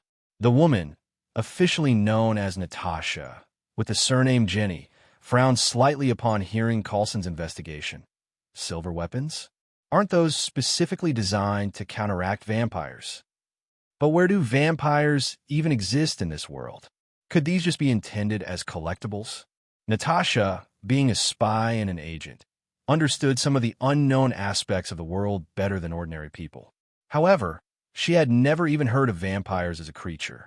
So what was the target of her observation doing with these silver weapons? Was it merely for fun? Or did the person actually discover vampires? Is it possible? Natasha was unsure. Besides these, what else has he been up to recently? These past few days, he has roamed all over New York, aimlessly, but at night, his main destinations were bars and nightclubs, though he's too young to enter. Carlson replied precisely. It's rather strange. Indeed, it is strange. If he is the target you believe him to be, then his actions must have specific reasons. Natasha discerned a deeper meaning in Carlson's words. However, with each encounter, she became increasingly certain that the so-called Rainy Night Butcher was this Asian boy named John Shaw, whose experiences, traits, and changes all matched the profile and criteria for the Rainy Night Butcher. Could a person who is extremely rational, strong, and growing suddenly engage in such inexplicable actions? It couldn't be that he had killed so many that he went mad and became a lunatic immersed in his own world, could it? While possible, it seemed unlikely. At least Natasha trusted her judgment, and from her several conversations with the boy, she could sense a kind of confidence and rationality in his eyes and demeanor. Despite his sunny and optimistic appearance, such traits could not be concealed. An Asian who had faced setbacks and lived in a city like New York, displaying such confidence, spoke volumes. A mad genius good at disguising himself. Natasha had seen such types before, but no matter how much one disguised, any refined talk, confidence, arrogance, decadence, or various emotions, there was a terrifying madness that could devour everything. This boy was definitely not a lunatic. His actions, then, were worth pondering. How do you feel about your recent interactions with him? Coulson then shifted the topic. Natasha gave an answer that was both surprising and unsurprising to Coulson. Dangerous, extremely dangerous.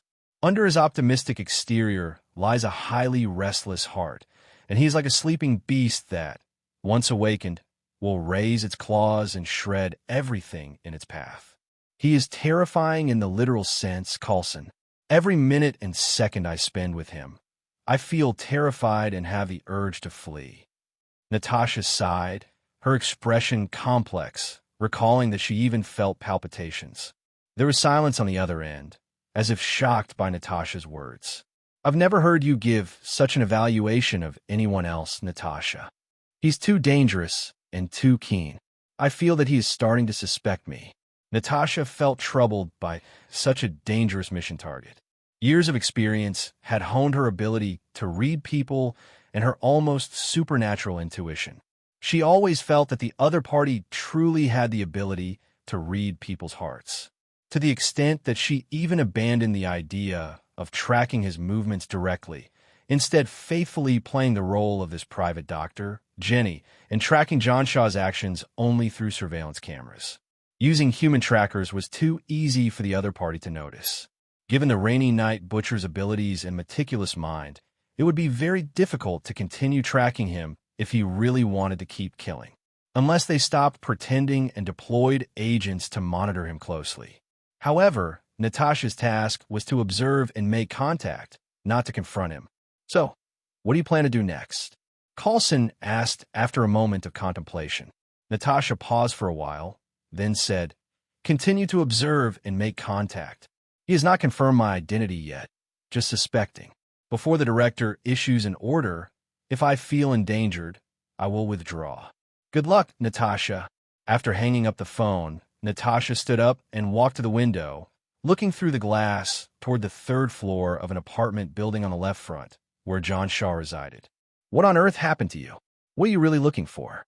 Do you just purely hate those gangsters? Natasha's eyes shimmered as she silently murmured in her heart. Natasha's thoughts were unclear to Bai Xiao, but he was prepared to start a new slaughter, targeting a bar in the Brooklyn area. It was still night, and there was no rain tonight. Inside the apartment, the only difference was that he changed into new clothes, a black plaid shirt and jeans, covered by a black coat, and a round hat on his head, giving him a distinct British gentleman's flair. He held a rectangular box in his hand, which contained a cross sword dusted with silver powder, and a Gurkha kukri hung at his waist. As he stepped out, he hailed a taxi to the bar in Brooklyn. It is worth mentioning that as he got into the car, he glanced subtly to the left. On the fourth floor of an apartment building, although the window was curtained, his sharp, eagle-like vision caught an eye watching him with peripheral vision. Despite trying to avoid direct eye contact, his keen senses still detected it. Natasha, Coulson, it is indeed S.H.I.E.L.D., he muttered. Sitting in the back seat of the taxi, Bai Zhao's lips curved slightly. The woman who had been pretending to be Jenny acted normally during this period, but Bai Zhao had been using his excellent hearing to focus on her conversations, especially when she thought she was unmonitored and safe while talking to Coulson. In reality, he caught every word. Even from a distance of over 100 meters, his deliberate listening did not miss a thing. These two familiar names let Bai Zhao already know their identities. Black Widow, future Avenger and top agent, Natasha Romanoff. Coulson, the future director of S.H.I.E.L.D. It was no surprise that he was on S.H.I.E.L.D.'s radar, given the extensive network of the agency, always highly attentive to any special individuals or events. Believing they could be recruited, they would observe and make contact, eventually employing methods to enlist them. Though S.H.I.E.L.D.'s force is massive, the real strength at the top was nearly limited to Hawkeye. Such top strength does not include mutants and anomalies like Magneto, Professor X, Jean Grey the Phoenix, or Storm. Just those considered top human standards. Compared with Iron Man, Thor, and Hulk, Hawkeye and Natasha seemed just to fill roles, yet being part of such a superhero team meant each had their unique role, their strength foundational, though far beyond ordinary humans. But that's about it, Crossbones being one, but still part of Hydra. Thus, SHILD always looked to recruit individuals with solo combat abilities. Given by Zhao's known capabilities and analysis, it was not surprising that SHILD was interested. He was definitely under the eye of some one-eyed black man. If it were Hydra, they might have already suppressed and brainwashed him.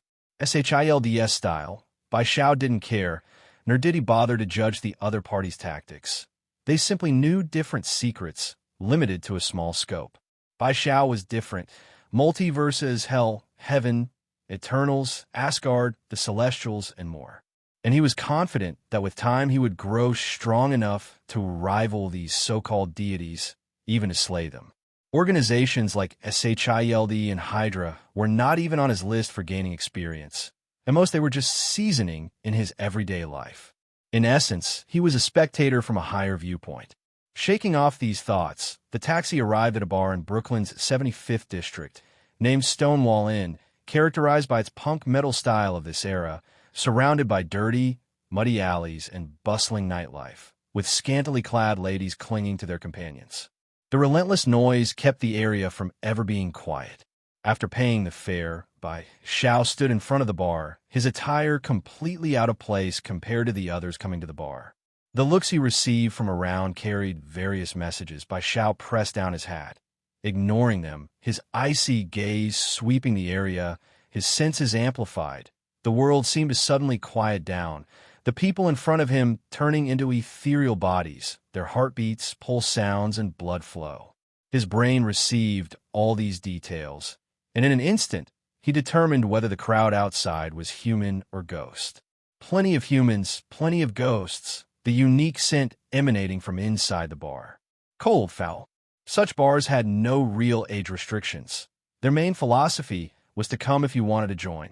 After all, these vampires favored fresh, delicious fairies and young men. If they didn't let the underage in, how would they hunt? Thus, Bai Xiao smoothly entered the bar. And it must be said, the interior of the bar was very spacious, with vintage red velvet sofas, paintings on the walls, lights of various colors overhead, and booming music that instantly immersed visitors in the heavy metal atmosphere. But Bai Xiao only felt the noise. He carried the long box with the cross sword to the bar and ordered a cocktail. The bartender, a very pretty blonde girl, caught sight of Bai Xiao's attire and face, a hint of blood flashing in her eyes as she began to make a drink and attempted to flirt. However, Bai Xiao extended a finger to his lips, making a shushing gesture. The cold light in his eyes pierced the woman like a physical thing. Her heart felt as if it had been stabbed. Her movements stopped due to fear and awe. You. Bai Xiao completely ignored the distorted expression of the pretty blonde woman in front of him, calmly picked up the long box, placed it on the bar, and slowly opened it, revealing the cross sword lying inside.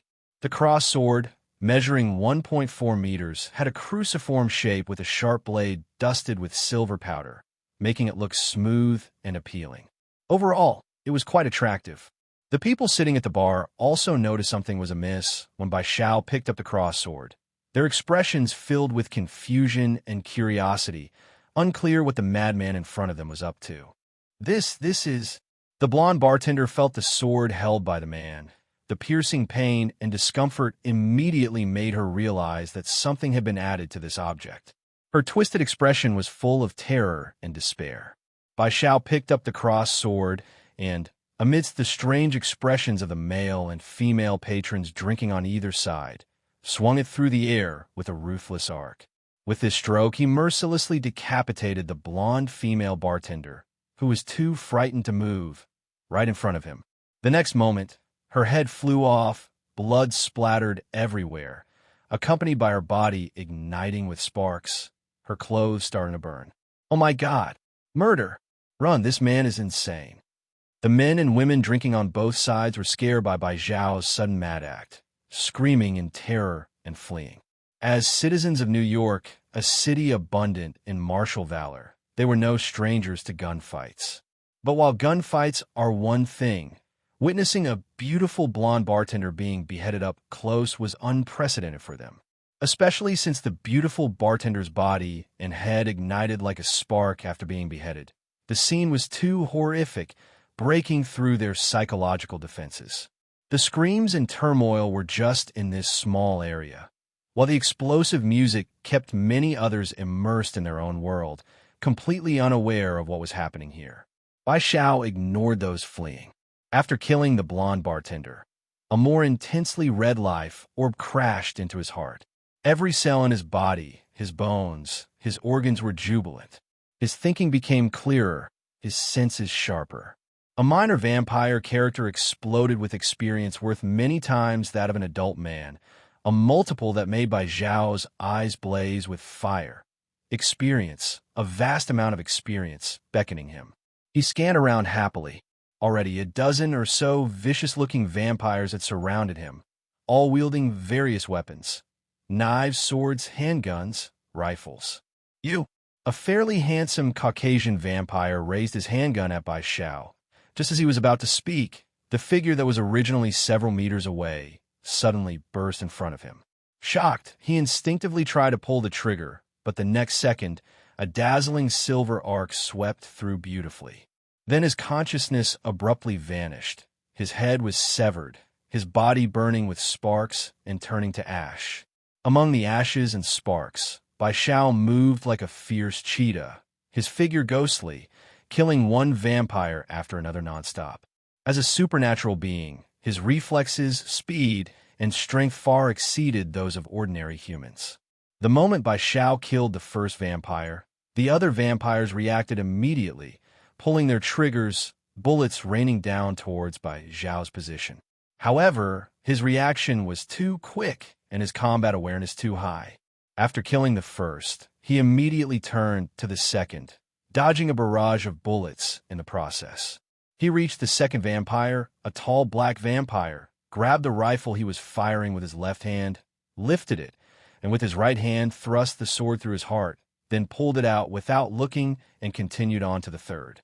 His movements were bizarre, his speed so fast that it terrified the vampires, his body swaying and dodging every gun aimed at him, also using the angle difference, making the vampires block in front of him. With an all-around disparity, Bai Xiao's silver cross sword, combined with his steps, danced like a beautiful waltz. Explosive music, ashes, and sparks filled the air, and the silver arcs cutting through various colored lights seemed like ripples swallowing the lives of these vampires. The fight seemed intense, but in reality, from start to finish, it only lasted a few seconds. Yet, it was these few seconds' continuous gunfire that finally woke those immersed in the blasting music. These people stopped their gyrating movements. A few saw the image of Bai Xiao using the cross sword to sever the last vampire's head, the flying head and the headless body burning with sparks. A horrific scene. Only then did they react, screaming in terror as they fled towards the outside of the bar. The rest, unaware of the situation, were infected by the panic and also joined the fleeing crowd. Soon, part of the bar was emptied, while the remaining men and women still stayed, but every gaze was now on Bai Xiao, their expressions fierce. Clearly, these people were all vampires. The music stopped, but the lights were still shooting various colors. Lights swept over everyone irregularly, different faces flashing by, but the blood-colored pupils, sharp teeth, only added to the fear. The atmosphere became oppressive and heavy. Bai Xiao glanced over the entire scene, the layout of the tables and chairs, the distances, all information entered his brain, constructing a temporary virtual scene, his brain rapidly analyzing to obtain the most accurate information. His silver cross sword twitched slightly. As the suffocating tension reached its peak, Bai Xiao moved. His terrifying burst of power was showcased in that moment. The floor cracked abruptly, and a burst of energy surged from his body as he transformed into a blade, charging towards the crowd of vampires. Roars filled the air. The vampires displayed their most ferocious side. Ghostly figures rushed towards a man who dared to kill their noble kin. Bai Xiao, fearless, faced them with utmost coldness and rationality, plunging into the crowd of nearly 100 vampires. Everything seemed to slow down around him, from all directions. Hands with sharp nails lunged at him, bizarre and numerous, yet he faced them with detached calm. Twisting his body, his sword traced a brilliant arc through the air. Spinning like lightning, hands reaching from all directions, the vampires were all bisected in an instant. The hunt had truly begun. Are vampires strong? Indeed they are. Although vampires are ranked according to the purity of their bloodline, even the lowest-tier vampires possess genetics far beyond what humans can contend with. It can be said that the weakest vampire can easily throw a punch that exceeds the weight of Mike Tyson's best. Speed is another advantage for vampires. Ordinary bullets struggle to physically eradicate vampires, underlining their terrifying nature, especially in terms of their infectiousness. However, compared to ordinary humans, vampires are formidable, but Bai Xiao is even more powerful than these vampires. He completely dominates in terms of life levels. Moreover, he wields a cross sword specially enhanced with vampire restraining silver powder. Therefore, the only outcome inside the bar is a massacre. Bai Xiao's speed and strength are overwhelmingly superior for these lower-tier vampires. His silver cross sword constantly slashes, harvesting their lives with arcs of silver light. In this moment, the fierce and brutal are shattered by Bai Xiao's even colder ruthlessness. In just under a minute, hundreds of vampires were reduced to only about 20. From the vampires' initial ferocity wanting to tear Bai Xiao apart, to their realization of his incomparable strength, as one by one, their heads were severed, or their hearts pierced, bursting into flames and turning to ash. Despair and fear filled their hearts and minds. Run, he's a monster. Eventually, someone couldn't bear it any longer and screamed in fear before turning to flee. However, just as he turned, a blur appeared before him, and a figure like the Grim Reaper appeared in front of him, grabbing a vampire's head and lifting it effortlessly. The heart was pierced by the cross sword. Bai Xiao turned around, looked at the remaining vampires who dared not move, slightly raised his hand, and threw the struggling and screaming vampire to the ground. Thump! The vampire lay painfully on the ground, reaching out to his comrades as if begging them to save him. But the response was only that of terrified, desperate eyes and a collective step back. Finally, under everyone's watch, this vampire turned to ash. Who are you, really? Are you a daywalker? No, that's not right. You're not a daywalker. Daywalkers are also vampire, but you carry no scent of it. You're just a human. Could it be that you are a mutant? Spare us. We can offer you everything you desire. We can be your most loyal servants. This terrifying scene completely demoralized the vampires, making them realize that no matter how they struggled, they could not escape the clutches of this man. This man was not merely a human. He was a butcher, indifferent to gender or ugliness, driven only by the desire to kill. All lay prostrate on the ground, weeping and pleading for mercy, hoping their only value could invoke a trace of compassion from Bai Xiao. Bai Xiao's expression remained cold as he stared at the vampires, taking deliberate steps forward. His footsteps silenced even their cries, forcing them to keep their heads to the ground, awaiting fate's decision. With each step, their hearts involuntarily skipped a beat. Finally, Bai Xiao stood before them, looking down at the trembling vampires, raised his crossed sword, and coldly slaughtered his prey.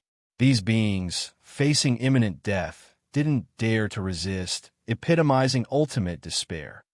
Either madness or awaiting death, clearly the latter in their case. Hundreds of vampires were slaughtered, their rich life essence surging into his body, a sensation more intense and clear than any previous encounter. Not only was his physical condition comprehensively enhanced, but the magical energy within him surged explosively, increasing tenfold. Before it was merely a stream, now it had to be at least a river. The energy within him nearly burst forth. He felt that releasing this power would shatter the bar and the entire half-street. As expected, the life essence from these supernatural races like vampires and werewolves far exceeds that of ordinary humans. Bai Xiao adjusted his cap, grasped his crossed sword, walked to the bar, and placed it back, untouched. As for the cocktail on the table, he didn't touch it. He disliked the taste of alcohol, regardless of what else might be in it. Taking the box, he headed to the bar's second-floor surveillance room, took the surveillance tapes, turned off the bar's power, plunging the inside and outside into darkness, then casually left. The bar massacre caused all the original patrons to flee, though naturally, some bold individuals lingered nearby to see what had happened. But the bar's interior and exterior lights were off due to the power cut. Only a few street lamps provided some light outside, but as soon as Bai Xiao came out, he casually flung several stones like bullets, precisely hitting the street lamp bulbs, bang, bang, shattering them, plunging the area into darkness. This also caused the nearby onlookers to scream in fright. Amidst the chaos, Bai Xiao calmly walked into a dark alley across the street and left. Everything returned to calm, and after several minutes, the bar was silent and motionless. Some bold individuals mustered the courage to enter the darkened bar interior, where the silence was as suffocating as the darkness, capable of consuming one's will. Eventually, even the bravest could not withstand their fear and staggered away. The silence was finally broken by the sound of police sirens. When the NYPD officers, clad in bulletproof vests and fully armed with riot shields and handguns, entered the bar and restored the power, they were shocked by the chaotic scene inside. What in the world happened here? One officer muttered in disbelief. Guns, weapons, chaotic furniture, bullet holes, and cracked floors lay scattered everywhere. It looked as though a massive brawl had taken place, yet there were no bodies on the ground. According to the caller who reported the incident, there had been a shooting and a madman was massacring the public. But where were the bodies? The police rushed to the scene, driven by the severity of the incident, arriving much quicker than usual, within about half an hour. But could half an hour really be enough time to remove all the bodies? And what about the blood? The heads? The bar was eerily empty inside. Although there was no bloody scene, the situation still felt bizarre and chilling to the officers present. John, go check the surveillance in the control room. Lena, go outside and interview everyone who was at the bar, and I also want to know if anyone has seen people entering or exiting the bar in the last half an hour. The officers busied themselves following these orders, but ultimately, they came up empty-handed. The surveillance footage had been taken, and no one outside had noticed any individual entering or leaving the venue within the last half hour. The only possible lead was that a few men and women at the bar claimed to have seen the perpetrator during the attack. However, their descriptions were vague and almost fantastical. What they saw was a female bartender being decapitated, her head flying through the air, and her body catching sparks and starting to burn amidst a shower of sparks. The assailant was wielding a crossed sword, all amid the dim lighting of the bar and their instinctual decision to flee in fear. Thus, they didn't really get a good look at the perpetrator. These clues left the investigating officers completely baffled. What was going on here? Had everyone gone mad? Or was the perpetrator a mutant with special powers? While the officers at Brooklyn Stonewall Bar were still puzzled by the bizarre scene, Bai Xiao had already evacuated following his planned route. In the year 2000, surveillance cameras weren't as prevalent in New York. At least for Bai Xiao, it was easy to find a route or even multiple routes without surveillance. However, the area near his home in Queens had mysteriously increased its surveillance. He knew who was responsible, but naturally, Bai Xiao also had his ways. He never took the usual paths, choosing instead to return home directly from the upper floors of buildings. His body had been enhanced many times, especially after slaughtering hundreds of vampires tonight.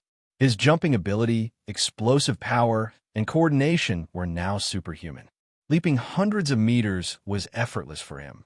Purely in terms of physical strength, even the future Spider-Man was just a little brother in his presence. Thus, parkouring across the rooftops was no challenge for Bai Xiao. S.H.I.E.L.D. could never have imagined he would use this method to get home. Easily, he returned to his own house. After a quick glance around with his sharp memory and vision, he immediately knew no one had been there. Considering Natasha's level of caution as a top spy, it was unlikely she would barge into his home outright. That would be like flipping the table. Maintaining distance and a tacit understanding was currently her strategy. As for Bai Xiao, his wariness of S.H.I.E.L.D. and even human governments had been diminishing. He treated their distance as if nothing had happened, focusing solely on gaining experience. But if they failed to recognize the limits, they couldn't blame him for slaughtering S.H.I.E.L.D. His attitude would always shift with his power. Weak, he would lie low. Strong, he would fear nothing. Flexibility was his main strategy. The strong shall not be desecrated, a principle vividly demonstrated in this universe. Thor might look like a brute without a brain in the early stages, but his approach was typical of the powerful. I am stronger than you. I can tolerate you. You think you can be reckless, but if you dare to cross the line, the only outcome is decapitation. Tonight's gains were significant. As usual, Shao cooked himself a fine meal, washed up, and went to bed. The subsequent turmoil was of no concern to him, because the day after next, he proceeded with his second plan, finding a deserted, abandoned car park on the outskirts of western New York. Calling it a car park was a bit of a stretch, as it was essentially a large building with nothing inside. It was located in an undeveloped area of New York, about a kilometer away from any human habitation. He chose this place because of the surging magical power within him. The emergence of magical power opened up more possibilities for him. He needed to explore how to use this magic. His physical fitness was already exceptionally strong, and he didn't want to limit himself to a single path. He needed to think about how to harness and develop his magical abilities to become even stronger. This location was perfectly suited for his needs. That day, Shao began the first step, learning how to use magic, creating techniques mediated by magical power that were uniquely his own. He already had plans for this. Magic is a form of energy, and since it is energy, it has a core. By harnessing this core of energy, he could release it in specific ways to achieve the desired effects of destruction. The first step was to master control over his magical power, achieving the most precise manipulation possible, whether it was in general use or for specific applications. He gradually began experimenting, allowing the magic to flow through his body to every part, bones, organs, muscles, and even cells. As it flowed, he also tuned into the subtle changes occurring within. The essence of life had comprehensively strengthened him, causing his mental power to grow alongside his physical abilities, arguably making him much more powerful than many sorcerers who meditated daily on their craft. Continuing at this rate, he believed that surpassing Professor X in terms of mental power was only a matter of time. Sensing the subtle changes within his body was easy for Bai Xiao. It was precisely because of this that he realized, as the magical power covered and filled his organs, bones, and muscle fibers, he could feel a significant enhancement during this process. This led him to a hypothesis. For this hypothesis, he specifically concentrated his magic into his fist and stepped outside to the vast open space of the car park. He then fiercely slammed his fist into the ground. Boom! A tremendous roar shattered the air, shaking the earth and mountains around. The ground appeared as if struck by a meteorite. Centered around a fist, terrifying cracks spread out like a spider web in all directions. Bai Xiao, dressed in a coat with its hem fluttering noisily, caused the ground within 100 meters in diameter to cave in. The blast of air swept up stones and dust like a flood, engulfing the surroundings. Even the old buildings of the nearby repair shop could not withstand the force and collapsed into ruins. The disturbance lasted for about a dozen seconds. As the dust settled, everything returned to calm. Bai Xiao bent over, pulled his fist out of the ground, and stood up straight. He surveyed the half-meter deep crater he had created, his eyes filled with surprise. He could imagine the amplification of power his magic granted him, but he had not anticipated it to be this immense. Had he struck with his full physical strength alone, he knew he could achieve such an effect. However, the punch he had just thrown had not used much of his strength, merely a third of it. Just 1/3, augmented with magic, achieved this effect, surpassing his expectations. What if he were to release all his magical power and combine it with his full physical strength? What then? Bai Xiao stood there, a term flashing through his mind. city destroyer. The literal meaning of annihilating a city. What nuclear bomb? He was at now. One punch, one nuclear bomb. Additionally, he tested his speed. Without using magic, his speed had reached 100 meters per second.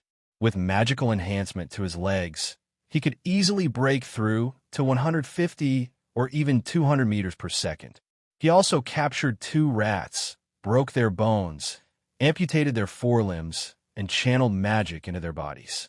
Under his precise control of magic, he managed to cover and even stimulate bone and cellular regeneration, healing the 2 rats. One completely healed, the other regenerating its limbs. This outcome was a pleasant surprise to Bai Xiao. The properties of his magic were like a panacea. It could amplify, unleash destruction, and grant healing to others. Isn't that just like chakra? Bai Xiao instantly thought of a person, Tsunade. Although only a fictional character, the concept was the same. Incredible strength, Yin seal, creation rebirth. The strength was simple. As long as he continued to enhance his control over magic, the augmentative effects on his physique would only improve. It's worth noting that he could sense his magic stored within his cells, somewhat akin to how Superman absorbs solar energy and radiation. However, Superman grows daily by absorbing, whereas the magic in his cells also grew, albeit very slowly. In releasing all the energy in his cells in an instant, its recovery rate wasn't slow, but not fast either, a flaw for Bai Xiao. In high-intensity combat, not being able to sustain high-intensity combat was a defect. He would need to find a way to resolve this flaw. The Yin seal was an excellent reference. He could completely create a similar Yin seal, storing the energy from his cells into it daily. Once depleted in battle, he could release the Yin seal's energy to continue fighting. The duration of the battle would entirely depend on the limit of this Yin seal. Moreover, when facing an opponent stronger than himself, he could also release all the energy in the Yin seal to achieve a maximum amplification effect, momentarily multiplying his strength several times, or even tens of times. Therefore, the key to resolving everything was the Yin seal. Tsunade's Yin seal was based on sealing techniques she created, but Bai Xiao didn't possess such techniques. He couldn't create them without the prerequisite conditions.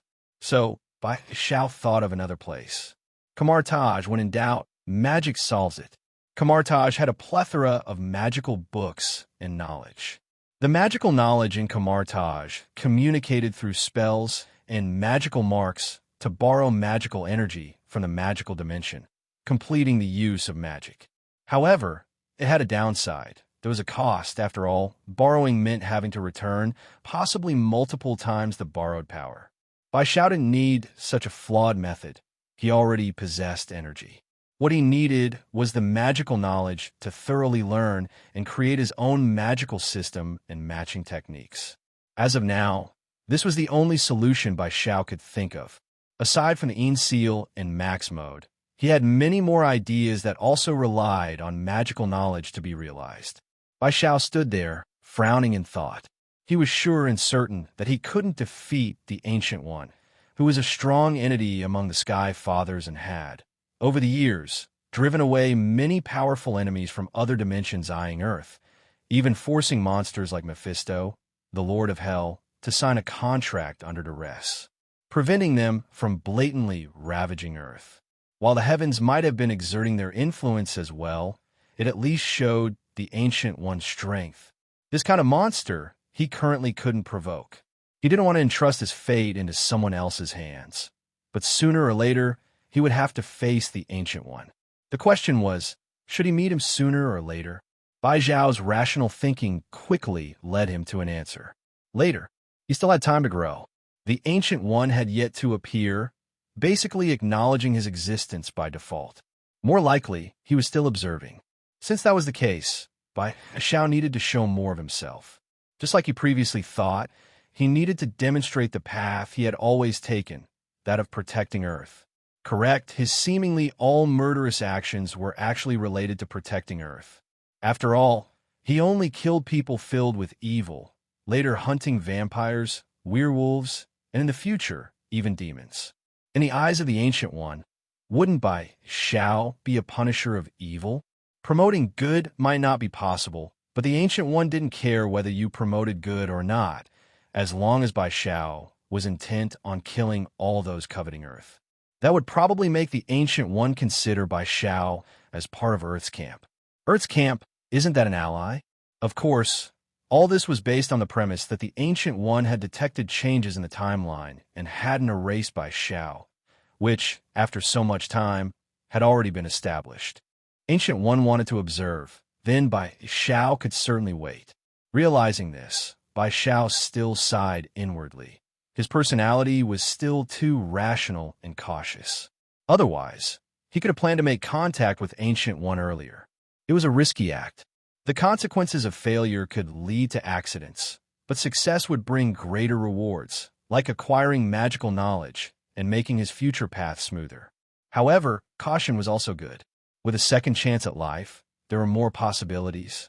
How could he not treasure all of this? Time was on his side, and with the golden finger at his disposal, his future path would surely not be bumpy. Magical knowledge was also a huge cake, making his path smoother. Clear thinking led Bai Xiao to abandon Ancient One and Karmatage, and instead continue experimenting with developing magic power. The max mode was indefinitely far off. He could well develop another path. Energy compression. He tried releasing magic in his palm, turning it into a sphere of light, then compressing it continuously until he felt his palm might get scorched from the intense compression energy. So, he decisively dispersed the magic power, stimulating his cells to heal quickly as he covered his palm with magic. This hypothesis was not feasible, so he tried another, focusing the energy on his fingertips, then compressing it to the point where his fingers could bear it. He shot it out like a laser beam. In an instant, a terrifying golden energy beam shot from his fingers towards an open space about 200 meters away. Boom! A violent explosion followed, and the golden glow covered the area, sweeping everything around with its formidable blast, shaking the ground and engulfing everything in a violent surge, reducing all obstacles to dust. Bai Xiao stood firm, his coat fluttering in the blast. He squinted his eyes slightly and waited until the terrifying noise gradually subsided before he took a few steps forward to see a huge crater in front of him, about 100 meters in diameter, with the ground deeply indented and the soil crystallized from the intense heat. There were even traces of the soil turning to magma, bubbling up. The power reached 3 times that of the original laser beam. With the same magic output having such an effect, my guess was indeed correct. But the problem is my body's structural strength is not yet sufficient to handle greater compressed magic output. I need a medium. Standing at the edge of the crater, Bai Xiao immediately realized what he was missing. A weapon. He needed a weapon that could bear the release of his compressed magical energy. It could be a sword or a gun, but finding a material that could bear the magic was not easy. Adamantium, known for its great density and being indestructible, was tough and durable, but not as much as another metal, vibranium. Vibranium, produced in Wakanda, can absorb sound waves and other vibrations, even kinetic energy. This absorption makes the metal more durable and robust, though it cannot absorb energy indefinitely. A powerful enough force can shatter vibranium. Nevertheless, it is known as the most durable and robust metal on Earth, also possessing growth potential. Bai Xiao believed that a weapon made from this metal could handle part of his compressed energy, though keeping up with his growth rate was also an issue. Fortunately, Asgard also had plenty of URU metal, the material used in artifacts like Odin's Eternal Spear Gungnir, the Destroyer Armor, and the Stormbreaker Axe. Siphoning resources, Bai Xiao had plans, and not just for URU metal. The craftsmanship knowledge of the dwarf race, Asgard's runes, were also valuable assets. Asgard's heritage could only be described as terrifyingly rich, truly a treasure trove. But to siphon resources would have to wait. He had to solve his current problems. Maybe I should take a trip to Wakanda. Before that, maybe find Stryker. I remember his base should still have some adamantium. If not, I'll have to find adamantium elsewhere, but it should be in the hands of the military. Stryker's base should still have many mutant children. Regarding Stryker's twisted nature, Bai Zhao's usual stance was that upon sighting him, he would kill, aiming to exterminate mutants, which seemed to have been through hatred, but actually, the guy just wanted more power. He wanted to control mutants to serve him. Not just that, he also wanted to create his own mutant army, capturing mutants indiscriminately, regardless of gender or age, all sent to the experimental table, dissected in the most cruel ways. Over the years, numerous mutants have died because of this executioner. Bai Zhao did not ostracize the mutant community. Ordinary people might despise and hate mutants, mostly due to mainstream media propaganda, fearing that mutants would indeed do as Magneto said, that mutants are the evolution of humanity, and that mutants should lead humanity forward. The statement was radical, similarly stirring the vigilance and rejection of those in power and the wealthy. After all, those high officials and tycoons in power, Magneto's propaganda meant the usurpation of their rights and positions. Similarly, they also longed for powerful abilities. Who wouldn't want to manipulate metal like Magneto or possess mental powers like Professor X? It's just that they couldn't get these powers. Otherwise, people like Stryker wouldn't have been able to capture mutants and conduct human experiments without consequences. To say that the military and government were unaware, Bai Zhao didn't believe it. Surely there were those unaware, but many must have tacitly allowed it, as Stryker was not the only one. There must be similar experimental institutions around the world. They feared mutants. Bai Zhao did not, being one of the top combatants on Earth himself. He had no reason to fear or ostracize mutants. Whether human or mutant, in his eyes, they were the same. If guilty, they deserved the same fate. As for Stryker, if Bai Zhao hadn't thought of it, it would have been fine, but having thought about it, he had already made up his mind to kill. In the process of achieving his goal, Bai Zhao found that eliminating a piece of trash and also saving some innocent children was beneficial in every way without any drawbacks. After making up his mind, Bai Zhao continued to experiment with the development of magical powers, mainly refining his control over magic. Fortunately, he wasn't a mutant-enhanced human prone to emotional instability due to a sudden surge in power, which could become uncontrollable. His enhancement was comprehensive, including physical health, magical power, and cognition, all integrated. The surge of power seemed naturally mastered, limited to what he could use and manage quite well, allowing for some creativity, but not reaching a precise and subtle level of control. That's when Bai Zhao had to refine it himself. He tried various methods and finally established a magic circuit within his body. These circuits, spreading throughout his body via blood vessels and meridians, facilitated the growth of magical power while keeping the body cells and organs constantly strengthened.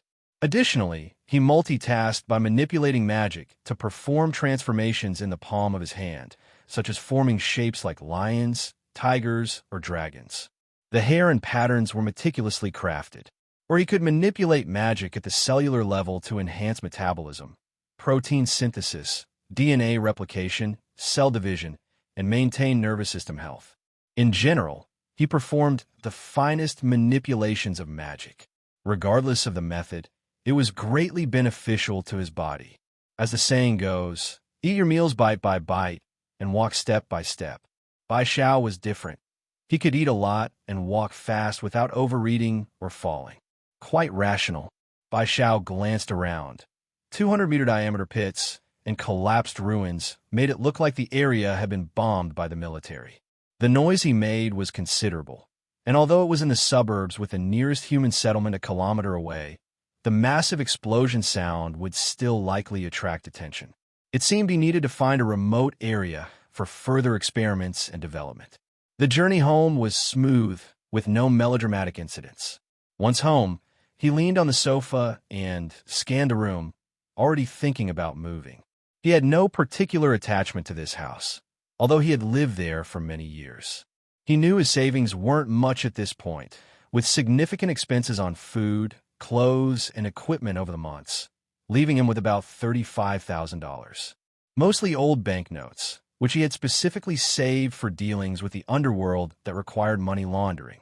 Bai Xiao, cautious and initially needing to conceal his identity, had not gotten involved in those dealings due to his lesser need for money. Now, he wanted a new house, a temporary place to stay, especially since traveling to other areas for killings and returning to Queens was inconvenient due to the distance. The house didn't need to be luxurious. Ideally, he would have one in every district, and a car was also on his list. He still didn't have a driver's license. In New York, it could take about 2 months to get one, plus another year accompanied by someone else. Quite complex and troublesome. But Bai Xiao already had a solution for this, including getting a fake license and hacking into the Bureau of Transportation database to alter records. He also planned to get a motorcycle. After noting these plans, Bai Xiao changed into a white wool sweater and a black coat and denim jeans, then headed out again. It was already night, and he didn't feel like cooking, so he went out to eat. His area, though crowded and somewhat messy, had the advantage of being lively with many restaurants, fast food places, and supermarkets nearby. So he quickly found a restaurant, took a seat by the window, and ordered some food. While waiting, a familiar figure entered the door. The woman scanned the room. Then her eyes lit up, and she walked straight toward Bai Xiao. "Hey, Shaw, can I sit here?" Bai Xiao saw the woman and chuckled inwardly, but agreed. "You weren't this polite before, Jenny. Please, have a seat. It's been a while. I've been so busy with the clinic, I haven't had time to cook, so I came here. I didn't expect to run into you." The woman was naturally Natasha, an undercover SHILD agent, who seemed to be complaining but was really just providing a legitimate reason for being there. Bai Xiao understood her implication but didn't expose her. Watching Jenny order quite a bit of food, obviously for the sake of authenticity, they started to chat casually. "I haven't seen you around for a few days. You haven't been out for your morning runs?" "I've been reading at home recently, so you know. I understand all too well you've been quite busy these days." Natasha pretended to understand, but inside she was skeptical. Carlson had informed her of a bizarre incident at a Brooklyn bar named Stonewall, where a massacre had unfolded with many strange details. Witness testimonies described a female bartender turning to ash after being beheaded, and sounds of battle indicating a fight, but no bodies were found afterward. Many guns, ammunition, and bullet holes were left at the scene, with some ash-tested showing no DNA information. Just some scattered blood samples. Considering Bai Xiao's departure and subsequent taxi driver's testimony, along with the surveillance footage being taken, she and Carlson were convinced that the Stonewall Bar incident was the work of the seemingly cheerful and handsome man before her. Despite many strange and puzzling elements, Natasha had to brave the risks and, accidentally, meet Bai Xiao. Honestly, her curiosity was piqued. At the beginning of her interactions with Bai Xiao, Natasha felt somewhat fearful, especially sensing the terrifying aura emanating from him. It seemed as if his wild nature could awaken at any moment and tear her apart. This was instinct. However, after several encounters, and considering the nature of Bai Xiao's victims, Natasha's perception of him began to change. No matter how many people he killed, regardless of how rational or how much of a genius he was still just a 17-year-old boy. From his profile, Natasha believed that a series of experiences, the disintegration of his family, the death of his parents, bullying, and surviving in a harsh environment had shaped him. He chose to explode and awaken some special power, but he did not seek revenge against society, and his mind was not completely twisted. He hated and slaughtered gangs and thugs, but when faced with innocent people, he refrained from killing, indicating that there was still kindness in his heart. Such a clear distinction between love and hate gradually reduced Natasha's fear of him. She knew she was not on his hit list. She bore no malice towards him, and naturally, he harbored no killing intent towards her. Realizing this, Natasha began to feel pity and sympathy for him, emotions commonly found in empathetic women, or perhaps in all humanity. Setting aside these feelings, Natasha also developed a strong curiosity about the incident at the Stonewall Bar. Bai Xiao's initial actions, buying silver, crafting weapons smeared with silver powder, and going to the Stonewall Bar, coupled with witness descriptions and the eerie scene when the police sealed the area, made it hard not to think of a certain creature. That was what Natasha and Coulson had previously speculated. Vampires. All of this confirmed the existence of vampires, a creature Natasha once believed did not exist. If vampires indeed exist, do werewolves exist as well? Do the original ancestors of vampires and werewolves exist? This made what was once a seemingly normal world suddenly veer into the realm of fantasy. This shift was something Natasha had never anticipated, but more so, it made Natasha somewhat fearful. If vampires truly existed, considering her numerous past missions involving supernatural beings, would she still be alive? Now that the Stonewall Bar case was being handled by S.H.I.E.L.D., which had secretly begun an investigation, Natasha's curiosity about Bai Xiao intensified. This handsome, straightforward big boy, how did he come to discover vampires? Was it during a deliberate exploration in New York when he accidentally noticed them? So he immediately equipped himself with weapons capable of killing vampires? If so, then this big boy might be more than just a butcher. He has a kind heart, a protective spirit. The more detailed his profile analysis, the more it shows that due to his tragic past, he shows no mercy to evildoers, only coldness and ruthlessness. But upon discovering the species of vampires, he traveled all the way to the Brooklyn district, bursting into the Stonewall Bar to slaughter vampires. Such a person made Natasha's remaining fear dissipate, turning from a cold-blooded butcher into a more real person.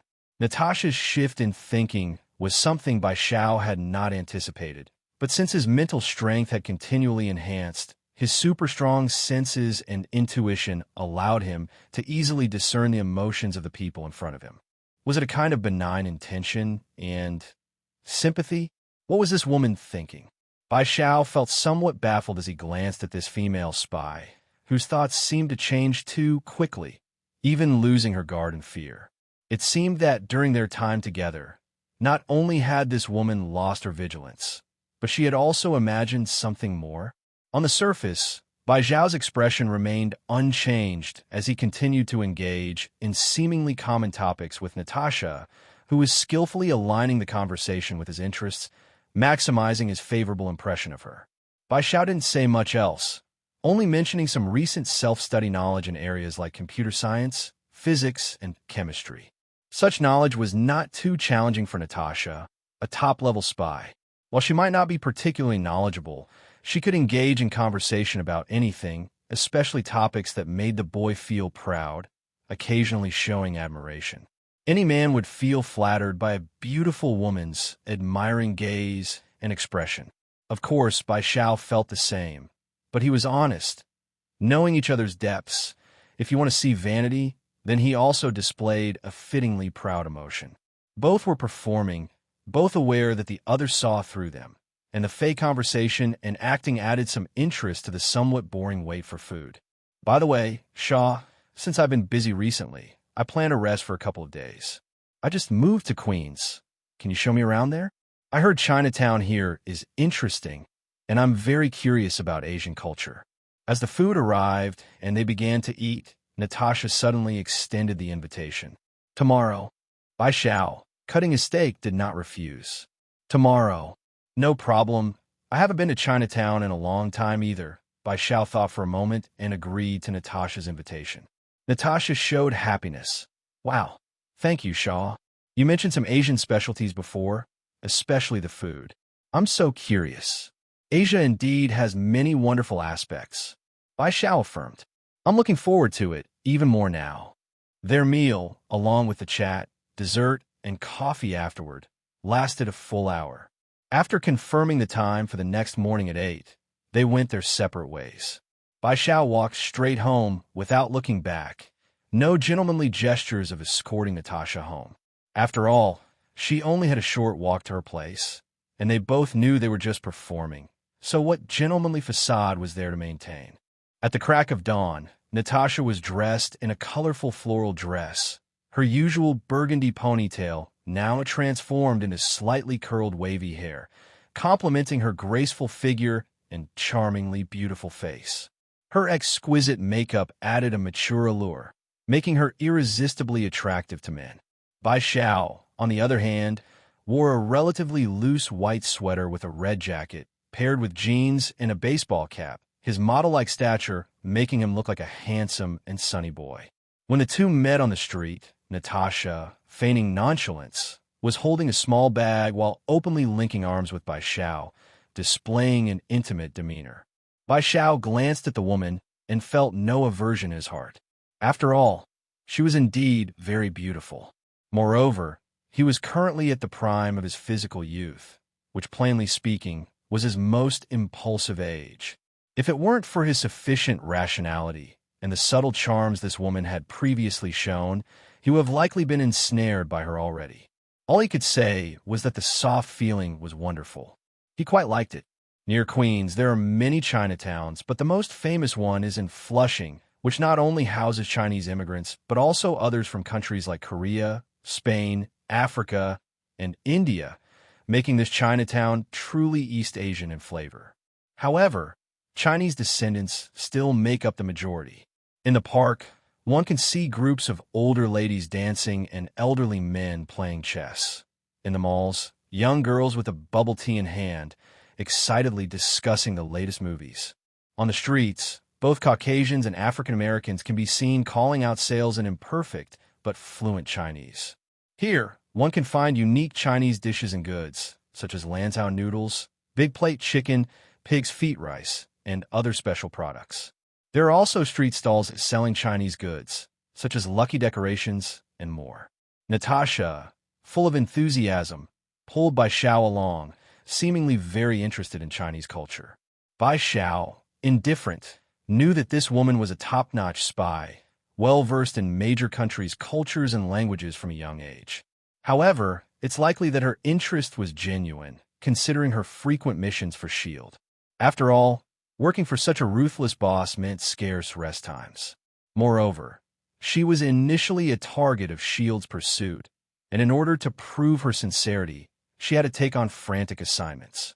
A rare moment of leisure, relaxing her tense nerves, would undoubtedly bring her joy. Bai Xiao, uninterested in managing her, also leisurely strolled through Chinatown, noting that the area's streets, architecture, and culture highly coincided with the East, along with a few Korean-owned shops among others, making the cultural blend quite interesting. It inevitably made him reminisce about the era and city of his memories. Natasha, clinging to Bai Xiao's arm, seemed mostly focused on the street snacks or decorations, but part of her attention was still on the young man beside her.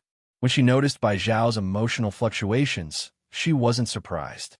According to Bai Xiao's data, he had been brought to New York by his parents at a very young age and had lived there for many years, and childhood memories always touch people's hearts. This is a normal human emotion. Wow, look at that. Isn't it incredible? Is that magic? Suddenly, Natasha exclaimed excitedly, pulling Bai Xiao towards a crowd ahead. Pushing through the crowd, they saw a young Asian man performing dazzling magic. With a mask adorned with mysterious patterns, he skillfully changed to another mask of a different color with a wave of his hand, the transformation between the masks happening instantaneously, displaying his incredible skill. Even Natasha, with her top-notch observation skills and intelligence, couldn't spot any flaws or traces in his act.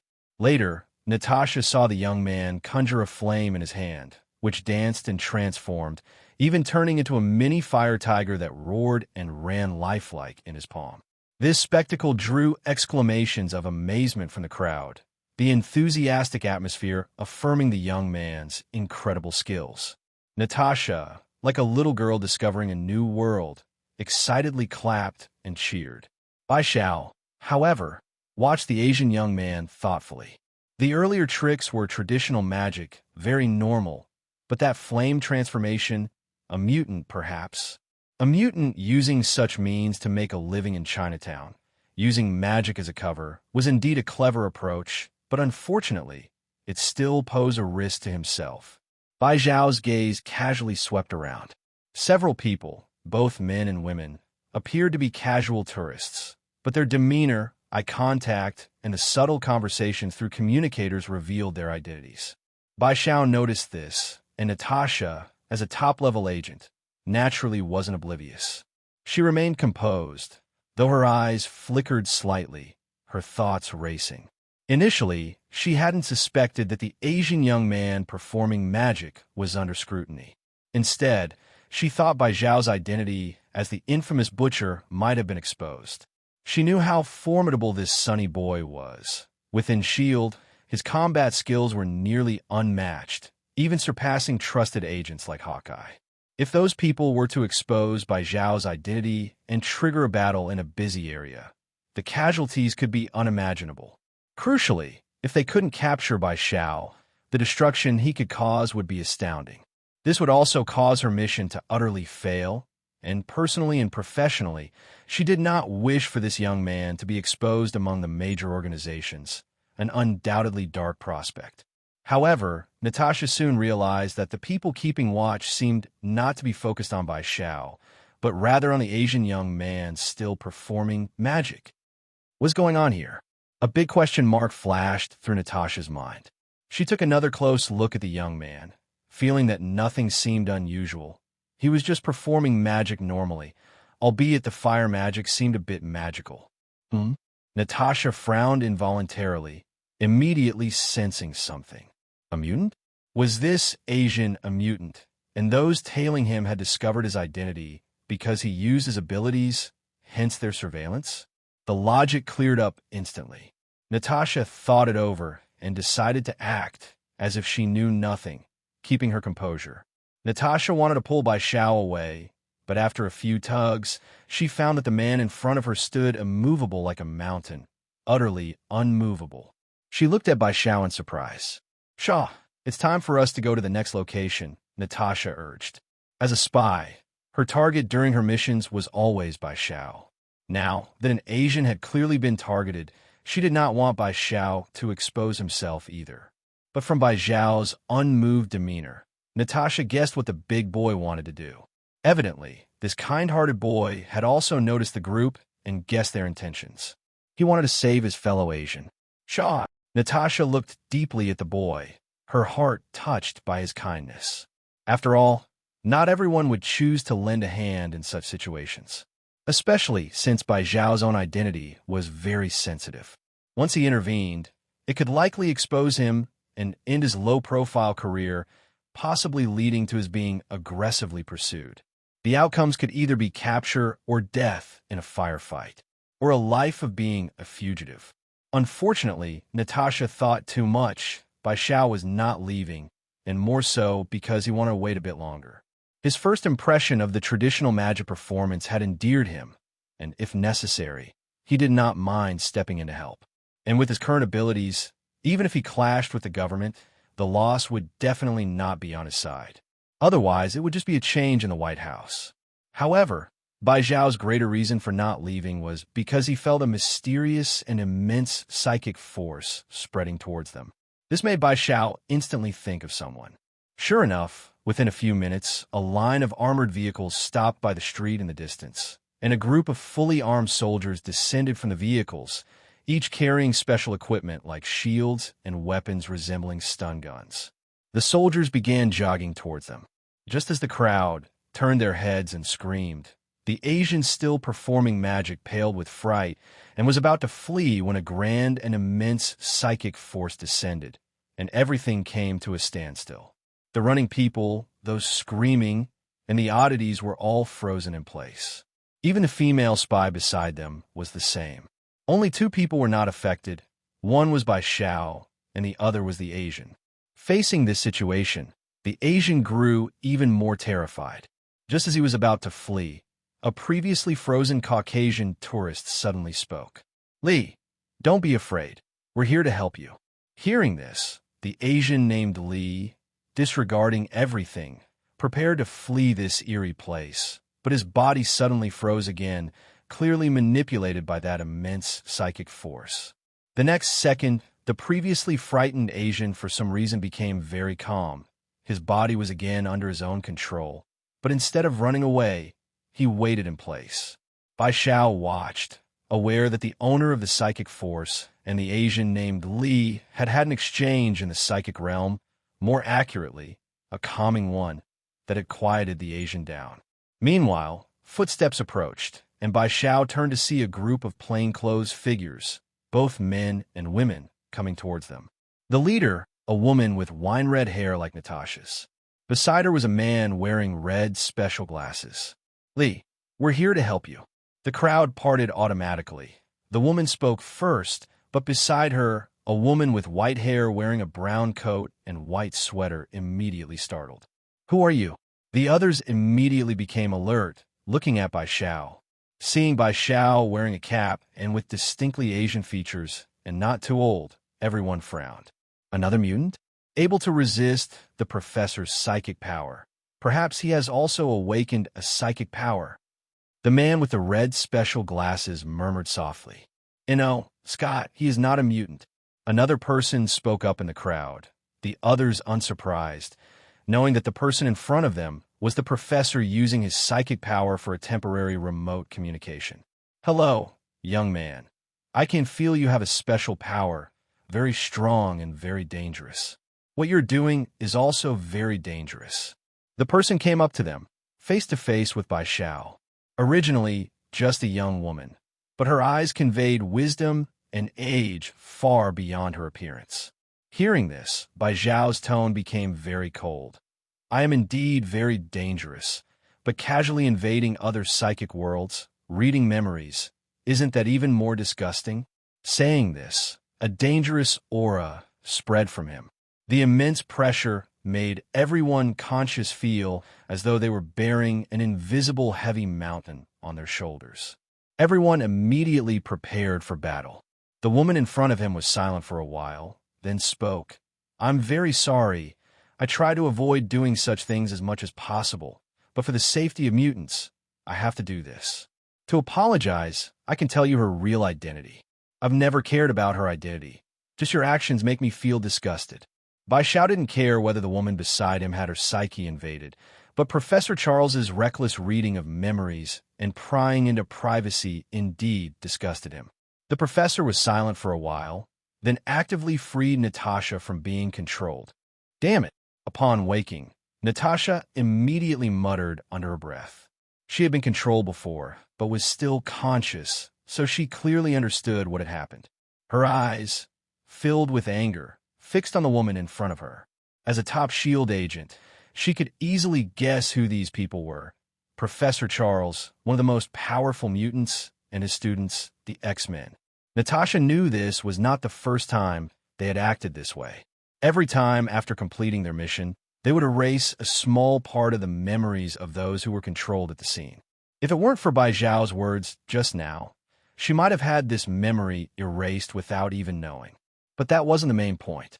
What angered her was that her own memories were clearly accessed by the others. Her past experiences, were they? No one likes their privacy to be invaded. "I'm sorry, ma'am. I only accessed memories related to your identity and your recent work. I did not delve into anything else. Please forgive my rudeness.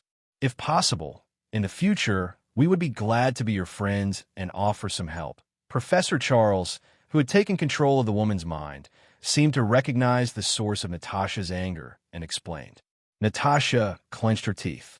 As a top agent, she was good at suppressing her anger, but she couldn't muster even a slight smile. She resolved to inject herself with S.H.I.E.L.D.'s newly developed chip to resist mental invasion.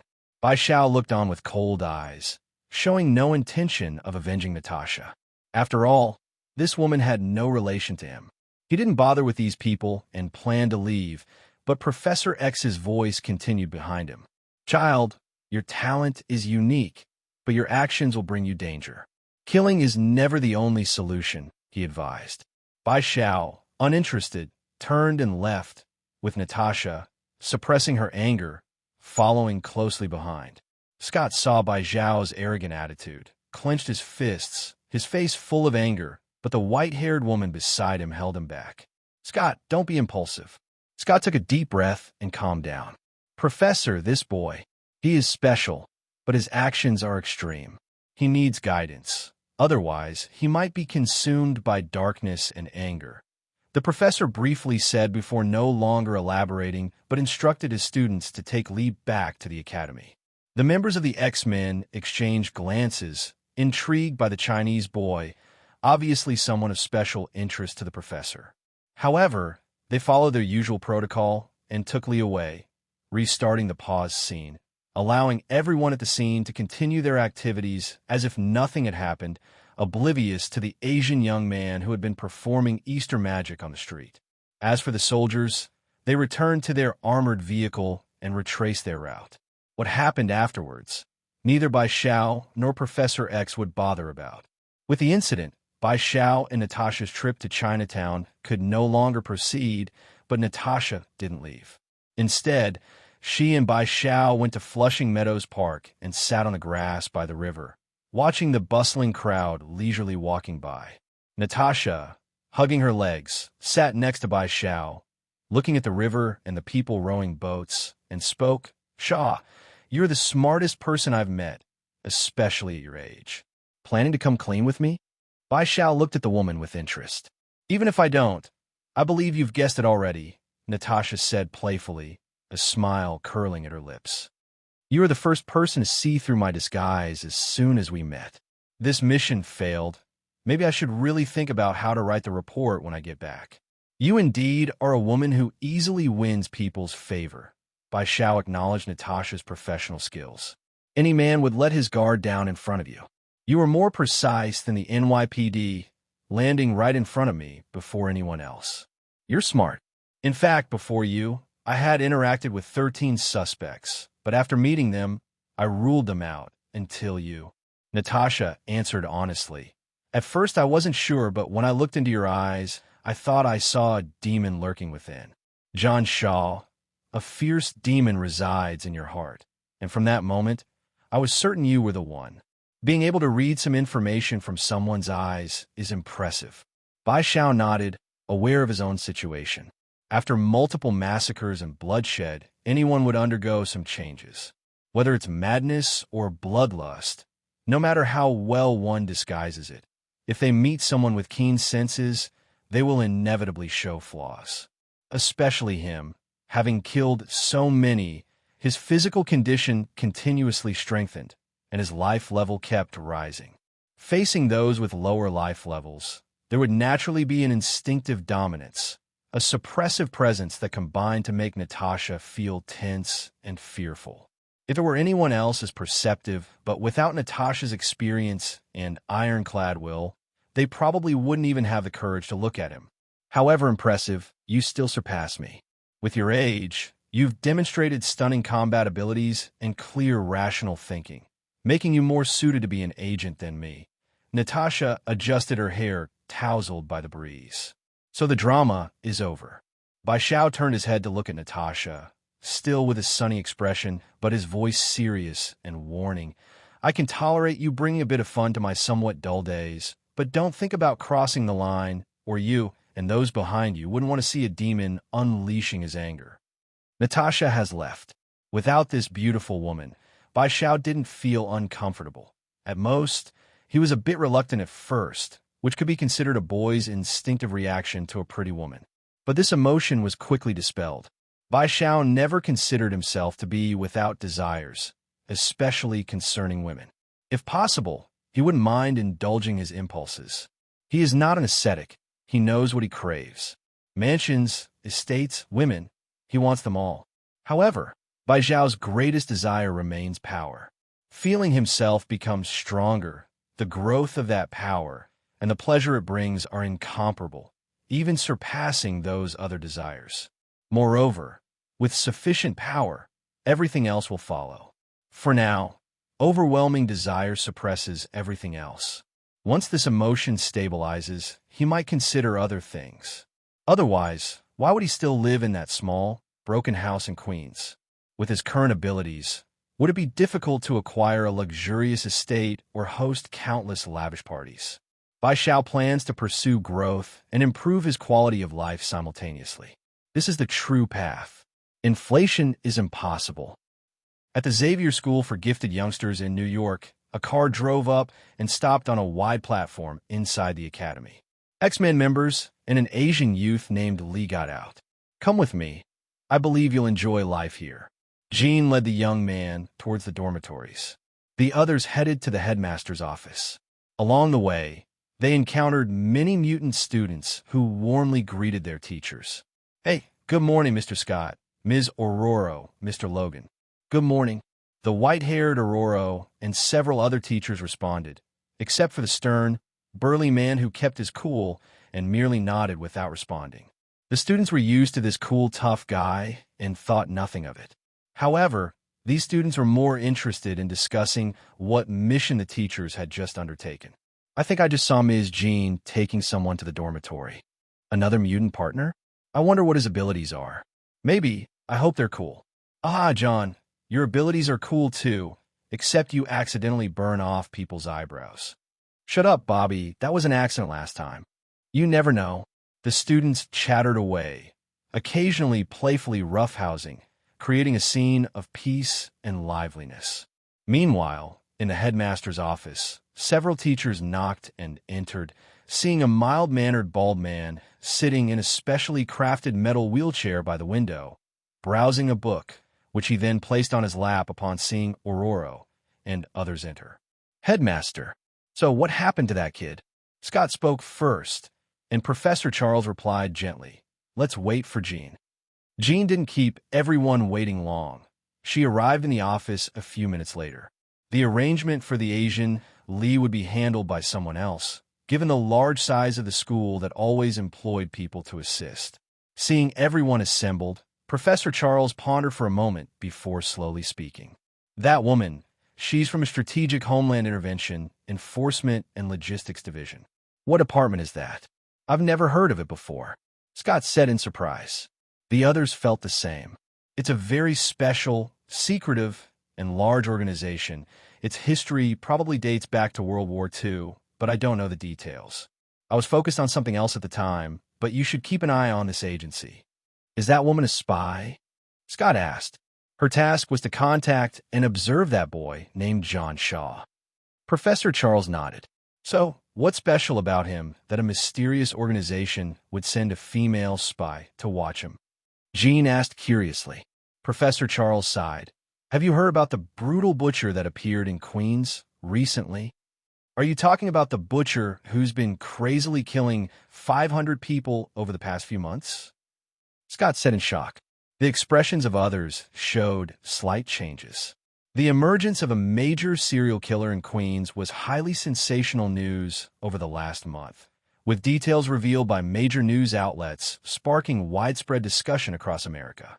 This butcher had killed over 500 people in 4 months, targeting drug traffickers, robbers, gang members, and even single-handedly massacred over 200 gunmen at a gang base founded by Hermano Del. Such a record was indeed astonishing. The targets of his killings, his combat abilities shown during these acts, and the fact that he left no clues whatsoever were all subjects of public debate. Debates raged between those who supported and those who opposed him. A matter stirring national debate certainly proved its influence. Although they lived within the academy, they were clearly aware of such news, and even many students within the academy admired him. Professor, are you saying that Butcher is that kid? Logan said, surprised. Professor Charles nodded. According to the memory of that female spy, his identity should be confirmed. Wow, I thought I was mistaken, but it seems he really is a butcher in the truest sense. Logan exclaimed. What did you feel, Logan? Aurora looked at Logan. The first time I saw that kid, my whole body trembled, my adamantium claws even extended uncontrollably. And at that moment, a wildness almost devoured me. All I wanted to do was tear him apart. Logan pulled out a cigar from his pocket, lit it leisurely, placed it in his mouth, and exhaled a puff of smoke. Right then, I was certain, beneath that kid's exterior, a fierce beast lurked. Such a person, in my memory, vaguely reminded me of someone, although I can't recall who, but no doubt he's dangerous. A man slaughtering over 200 gunmen in a short period of time is no ordinary danger. Does he have some special abilities, Professor? Why are you so concerned about him? Jean looked towards the professor. There's a very powerful energy hidden within his body, and this energy is growing rapidly every moment, making my heart race," said Professor Charles, his expression growing grave. "He is a mutant, a type I've never seen before. Not a mutant, yet born with such unimaginable energy, and his character is too extreme.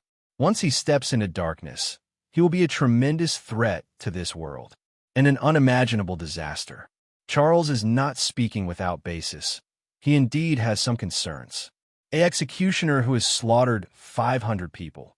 Even if he still avoids harming the innocent now, who can guarantee he won't in the future? Being addicted to killing is itself a path to potential downfall. Moreover, endlessly increasing power can also lead to personality distortions, arrogance, conceit, and the belief of being an all-powerful deity. He has seen too many such people. But those people compare to someone like Bai Xiao. The gap is too large. In Charles's own perception, the most dangerous individuals, Bai Xiao might occupy a high position, perhaps even more so than his old friend Eric. At least, Eric needs a helmet to prevent his psychic powers from intruding. This one doesn't need a helmet. His own powerful mind is formidable enough to resist any psychic forces against him. "Do you really think we will become enemies with these youngsters?" Logan said bluntly. "One cannot predict the future, Logan." Charles shook his head. "We do not understand him, but we need to keep a close eye on him." "I'd advise you not to do that, Professor." After Charles finished speaking, Logan looked at him meaningfully. "He is a beast, and even a calm beast is still a beast. When you feel he is dangerous, it means in your subconscious, you already see him as an enemy, and he will not hesitate to show his sharp claws and fangs." Logan's words caught everyone off guard. Scott retorted to Logan, "When did a wolf learn to speak such wisdom? Or are you the same kind?" "Scott." Jean frowned, unhappy with her boyfriend's offensive remarks. Regardless, Logan was their comrade, and such words were akin to an insult to one's own. "Kid, if you're dissatisfied, you might try provoking a wild beast, and perhaps you'll see for yourself how a beast tears your body apart." Logan stepped forward to stand face to face with Scott, his voice low. The ambitious Logan was almost about to say, "I'll kill you." For Scott, his romantic rival, he had never had any fondness. Scott was not at all intimidated and confronted Logan head-on, like two bulls in heat, while Storm and Beast could not help but shake their heads, accustomed to such dramas. Then the professor intervened to break up their argument. "Maybe you are right, Logan. We have always hoped to guide him towards good. Perhaps we should not be on guard against him. Let's just wait silently. Time may give us the answer." Logan raised an eyebrow and turned to look at the professor. At that moment, the professor also picked up a book in his hands, titled The Origins of Good and Evil. Natasha left, and Bai Xiao was already preparing his next step. Before taking action, he needed to develop another ability: the use of psychic power. If psychic power could be developed to its fullest extent, it would undoubtedly compensate for another of Bai Xiao's weaknesses. The psychic power of Professor X was unique on Earth. Even the White Queen was far inferior to him, especially since the other party also had a device that could amplify psychic power. If he wore that device, it would pose a great threat to Bai Xiao. Bai Xiao disliked such threats, so after the clash with Professor X in Chinatown, he immediately began to develop psychic power. His psychic power was strong, as psychic power is an extension of willpower. When the will is more resilient, the psychic power is stronger. For instance, Captain America, Steve Rogers, does not know how to use psychic power, but his will is so strong that ordinary psychic power users cannot manipulate him. He just lacks the method to transform and extend this psychic power for use. Unlike Rogers, who naturally has an incredible will, Bai Xiao is another kind of freak, life essence advantages and comprehensive enhancement, including psychic power. Once his abilities awaken, he can instantly master this power. But it is limited to usage. Finer control is still not in place. He needs to develop it further, extending this power. However, compared to magic, psychic development is much simpler. As long as there are enough test subjects, he can quickly develop many abilities. As for test subjects, there are plenty of people in New York. He randomly picked a few gang members, took them to a deserted area and began his experiments on these test subjects. Starting with the simplest of psychic manipulations, he used his psychic power to infiltrate these ordinary people's brains and began the journey of memory reading. Inside their brains, he acted like a god controlling their memories, with images flashing by like slides, seemingly holding the buttons for fast forward and rewind. He could effortlessly browse through these people's memories at will. Beyond this, he gradually used his psychic power to create mischief in their brains, such as constructing a psychic prison, creating a fictional psychic world, and thrusting them into it. These activities required a sufficient mastery of psychic power, and he progressively developed more derivative powers like psychic storms and psychic bombs, the final outcome being that he left these people brain dead, their deaths somewhat gruesome. Bai Xiao, in a final act of mercy, burned the bodies of these few individuals to ashes. In the final stages, Bai Xiao constructed 3 layers of mental defenses for his mind. These mental defenses were specifically designed to protect his inner world from invasion. Regardless of the situation, he must ensure that his mind is always secure, just in case. At the very least, even if faced by a future master of the mind, he would not suffer an invasion of his mental defenses.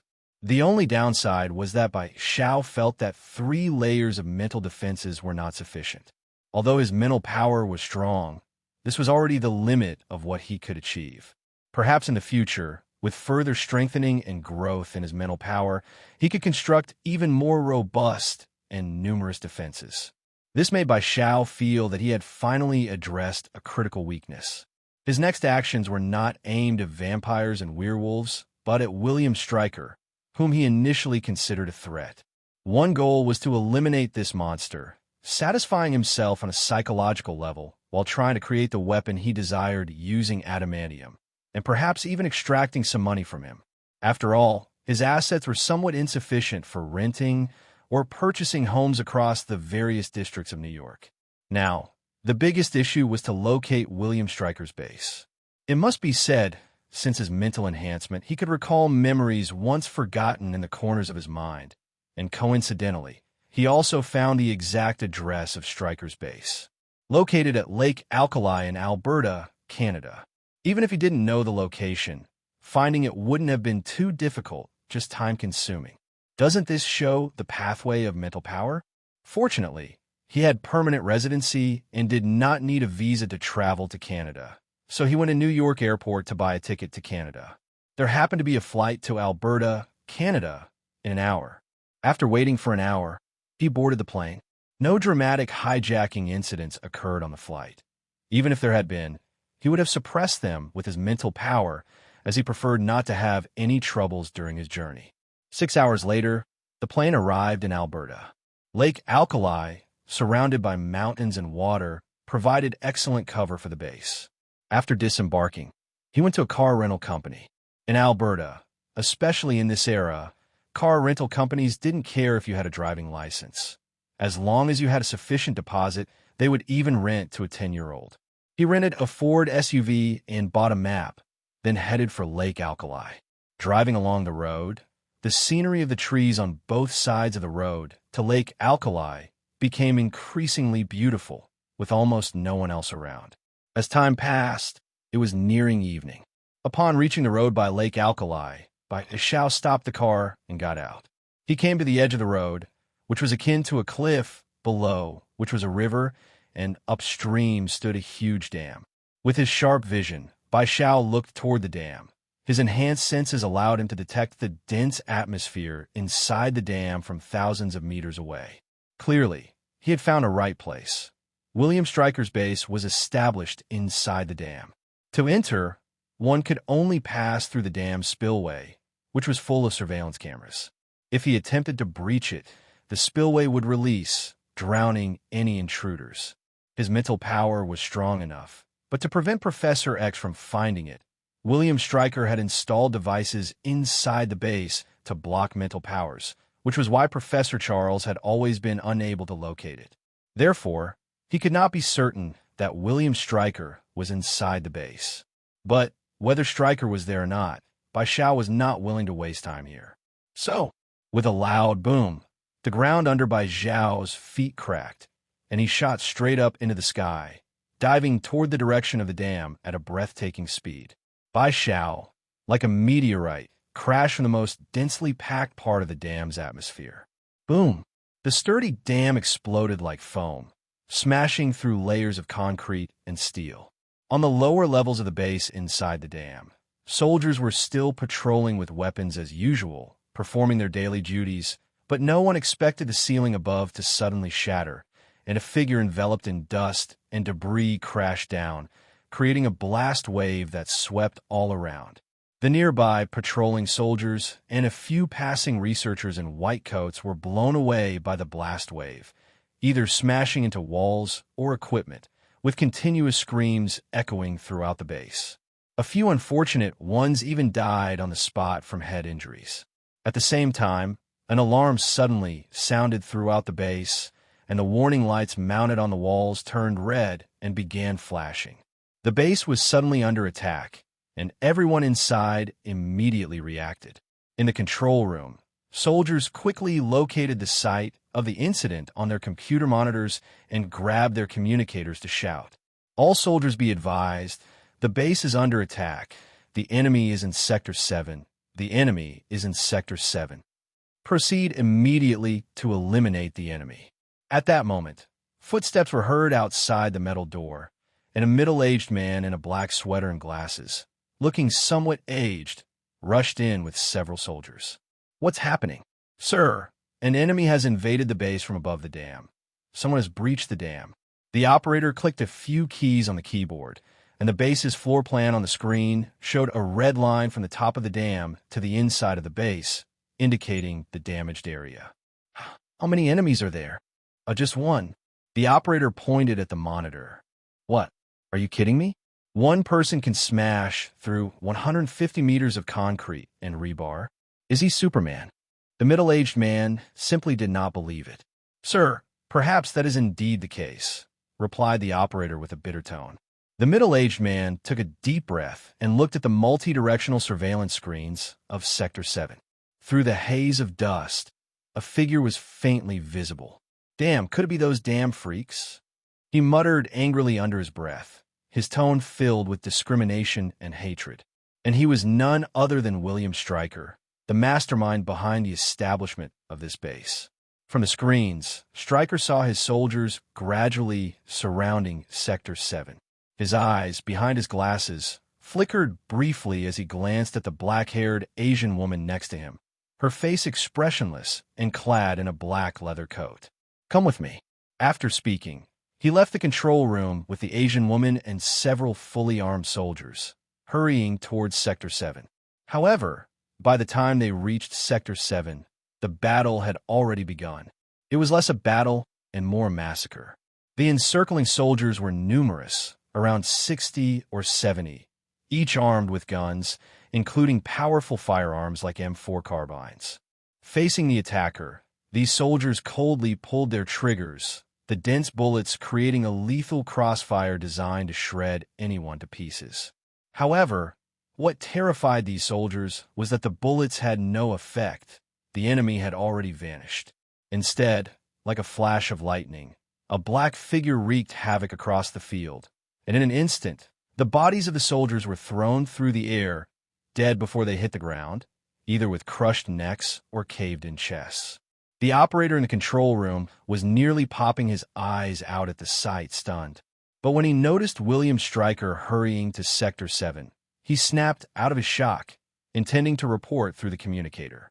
However, by then, Stryker with the black-haired Asian woman and several soldiers had already reached Sector 6. They ran right into the attacker, Bai Zhao. Click! As soon as they met, several soldiers immediately raised their guns at Bai Zhao, while the Asian woman next to him stretched out her arms, long metal claws emitting a chilling aura. Stryker, seeing Bai Zhao dressed in a black trench coat and shirt, wearing a round hat and black gloves, resembling an English gentleman, was even more surprised by Bai Zhao's young face. "Who are you?"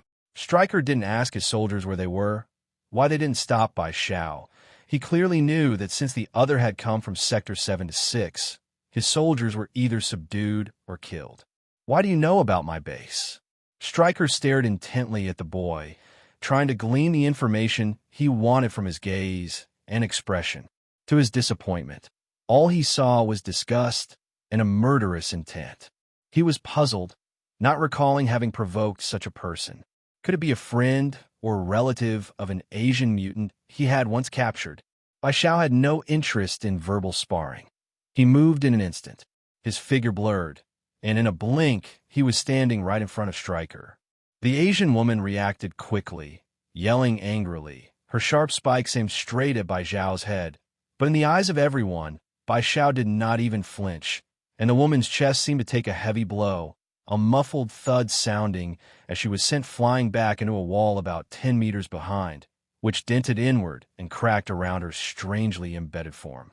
At that moment, several soldiers finally reacted, aiming their guns at Bai Xiao and pulling the triggers, but their fate was the same as the woman's. Though Bai Xiao moved, he was too fast, almost inconceivably so, impossible to track. After a momentary blur, the soldiers were already dead, collapsing to the ground with several muffled sounds. This sudden, horrifying scene caused Stryker's pupils to dilate, and he couldn't help sweating as he stiffly turned to glance at the dead soldiers on the ground, then at the Asian woman still twitching in the wall. Taking a deep breath, he finally looked at Bai Xiao. No matter what you want, as long as you spare me, I can give you anything: money, power, women. I hope you can make an offer that satisfies me. After saying this, Bai Xiao gently pushed Stryker, leading him towards the control room. Stryker dared not resist, helplessly leading the way ahead, his mind racing. He pondered the obvious reason this Asian boy had for breaking into the base: to save someone or to kill. Judging from the abilities displayed, Stryker was almost certain that only a high-level mutant could accomplish such feats, particularly those involving such rapid physical movement. Bai Xiao had said he hoped for a satisfactory price, which was the only thing preventing Stryker from feeling utterly hopeless. Otherwise, in utter despair, he would have certainly commanded the activation of the self-destruct system. Bai Xiao, aware of Stryker's character, had made his statement accordingly, waiting until they reached the control room. Ahead was a massive, unique metal door that wouldn't open without a password or William Stryker's command. Open the door. Noticing Bai Xiao's instructive gaze, Stryker hesitated for a moment before speaking to the camera in the corner ahead. At that moment, the metal door was finally unlocked. The twin metal doors were flung open, and Xiao, followed by Stryker, stepped inside. Confronting the operator, who stood up in shock, Xiao pushed him aside, moved forward, and began typing furiously on the keyboard. At this moment, the computer skills he had learned earlier came into play. He quickly accessed the interface for the mind control device. Seeing this, Stryker's pupils constricted in sudden fear, immediately guessing what the Asian boy was about to do. In a swift motion, Stryker turned around, pulled a pistol from the operator's belt, and aimed it at Bai Xiao. But by the time he acted, it was too late. Bai Xiao had already disabled the mind-shielding device. With no mind shield active, his psychic power instantly spread, seizing control over Stryker and the operator. Stryker, holding the gun, was still conscious, but his body was no longer under his control. You react quite fast, Bai Xiao commented, turning around with a cold smile toward Stryker. He glanced at the operator next to him and sent a psychic bomb his way, causing instant brain death, and the operator collapsed on the floor. Stryker, still wielding the pistol, heard the noise beside him and felt increasing despair. Let's see what atrocities you've committed over the years, Bai Xiao said, ruthlessly invading Stryker's brain and flipping through his memories. What he saw was a series of inhumane, bloody images that only fueled his urge to kill. So you really are absolute scum, viewing mutants as mere animals? What do you consider life to be, Stryker? They're just animals. They shouldn't even exist in this world. They are freaks. They disrupt social order. They all deserve to die. And so do you. You monster, Stryker ranted, knowing his end was near. No longer masking his disgust and hatred for mutants, he continued to curse madly, his eyes wild with insanity. Compared to those I've killed before, You are the real villain, Stryker. Death would be a mercy for you, but I won't let you die. I'll turn you into a walking corpse, watching yourself go mad in endless agony and torment on the streets, abused until death. Even if you plunge into hell, I will remember you. I will find you there and continue to make you suffer through the endless torment."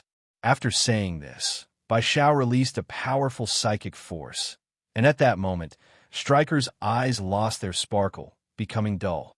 Bai Xiao then used his vast psychic power to weave a fantastical yet real world for Stryker. A fictional hell where the world's most vicious punishments occurred, and Stryker would suffer endlessly. He would also become one of the mutants who had endured bloody and brutal experiments, repeatedly reliving that role, watching as his former subordinates dissected him alive. To prevent his brain death, Bai Xiao even programmed a special mechanism that would rejuvenate Stryker's frail psyche just before brain death. To prevent others from detecting Stryker's condition and potentially using other psychics to free him, Bai Xiao set up 3 psychic barriers around the fictitious world, complete with traps, psychic bombs, and storms to deter any rescue attempts. Indeed, he had prepared this for the world's 2 other psychic masters. If they tried to interfere with his torturous plans, they couldn't blame him for being cruel. After all this, Bai Xiao felt somewhat drained from crafting the illusionary world, creating psychic barriers, and setting traps. It was a huge task, but Bai Xiao felt a deep sense of satisfaction. Humans should not be as cruel as Stryker. If one ever came before him, he would make them endure a brutal set of tortures in a fictional hell. After completing all this, the satisfied Bai Xiao ignored the now lifeless Stryker, whose mind was trapped and body moved like a zombie. But his survival instincts remained, teaching him to search for food and water or scavenge from bins if necessary. He wouldn't die. Additionally, Bai Xiao whimsically implanted a magical seed in Stryker's heart that would release energy to heal his body if it was ever severely damaged. How considerate! Moved by his own actions, Bai Xiao then headed to where the mutants were imprisoned. The original guards had been drawn away by his intrusion and subsequently wiped out in the ensuing assault. The prison cells were deep within the base, beyond thick walls near Lake Alkali, under conditions that could drive even a sane person mad.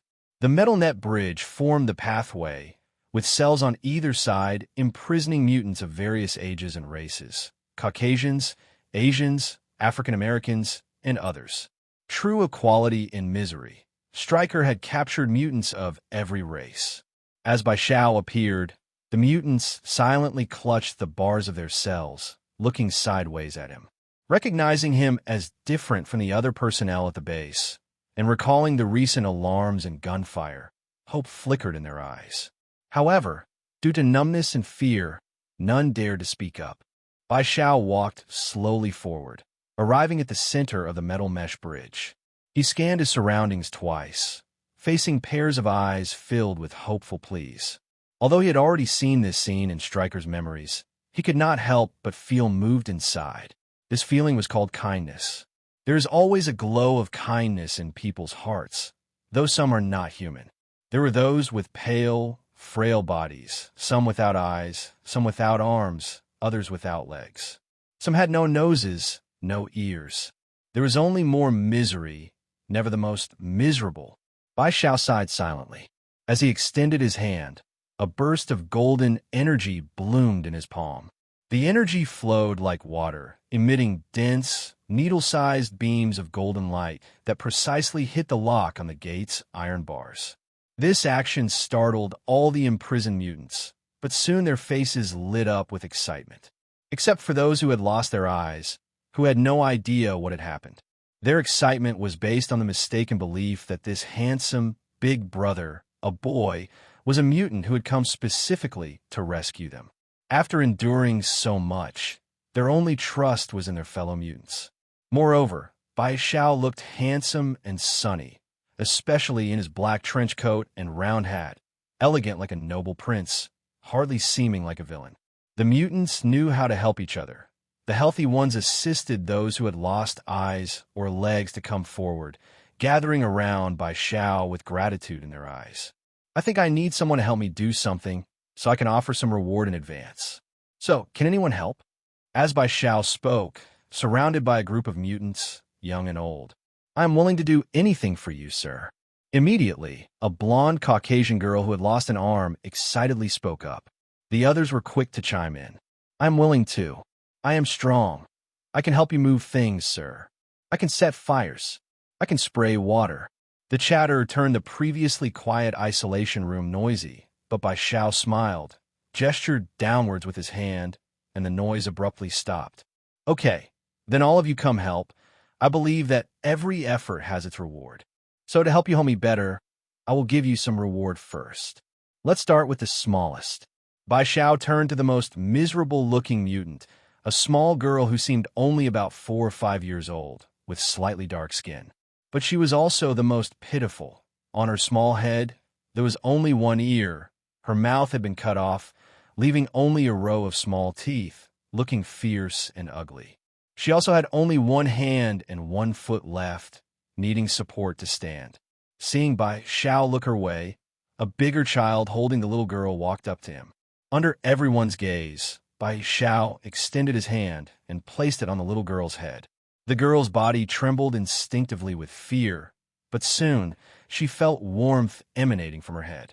In the admiring and worshipful gazes of the others, they saw Bai Xiao's hand touching the little girl's head, radiating a golden light, warm as the sun.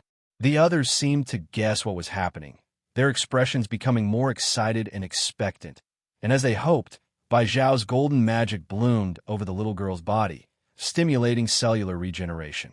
The golden magic was gentle, nurturing cell vitality rather than causing the cells to exhaust quickly due to rapid regeneration, thereby reducing lifespan. Visibly, the missing parts of her body, her facial features, limbs, and tissues began to sprout and grow. The process was itchy, as the new flesh broke through the dead tissue, causing pain, but he also used his psychic power to soothe the little girl, so she showed no sign of pain. Soon, the girl's missing parts were restored to their original state. With her hands and feet intact, her lost eyeballs also regrew, and the little girl saw the light once again and the tall, handsome, sunny big brother in front of her. The little girl looked up, her big eyes brimming with tears, looking slightly pitiful yet bewildered, truly adorable. The little girl did not cry. Instead, she spoke timidly. Sir, could you kneel down, please? Bai Xiao raised an eyebrow and, under the little girl's expectant gaze, knelt down. The little girl stepped forward, reached out her small hand to hug Bai Xiao's neck, buried her head on his shoulder, and gently kissed his cheek. Thank you, sir. Lena will always remember you, and I will pray for you every day. Bai Xiao stroked the little girl's head, whispering in her ear, I will wait for your prayers every day, Lena. Releasing Lena, he then stood up to look at the others, gradually beginning to heal the other mutants with missing body parts. The process was not difficult, and as he performed more, his speed increased, and his control over his magic became more skilled, essentially using them as test subjects. After treating the last mutant child, he again received a gaze of worship from the crowd. If he really asked, these mutants would surely follow him devotedly. But alas, Bai Xiao had no such intentions, mainly because he didn't have the time to look after children. Since he had given a reward, he also let these mutants help him head to the adamantium testing area, the place where Logan, the Wolverine, and that Asian woman had been injected. Coincidentally, when they arrived there, the black-haired Asian woman was waiting for him. I remember you're called Lady Deathstrike. Bai Xiao looked at the woman, cold as a robot, as a powerful surge of psychic energy washed over her. Hello, everyone. As we wrap up this video, I want to share a quick note. I have a Patreon account. If you'd like to support me and enjoy on-demand audiobooks, you can become a Patreon member. Alternatively, you can check out my Google Drive link, which has 500-plus novel audiobooks available through my Ko-fi or Patreon shop. I appreciate your support.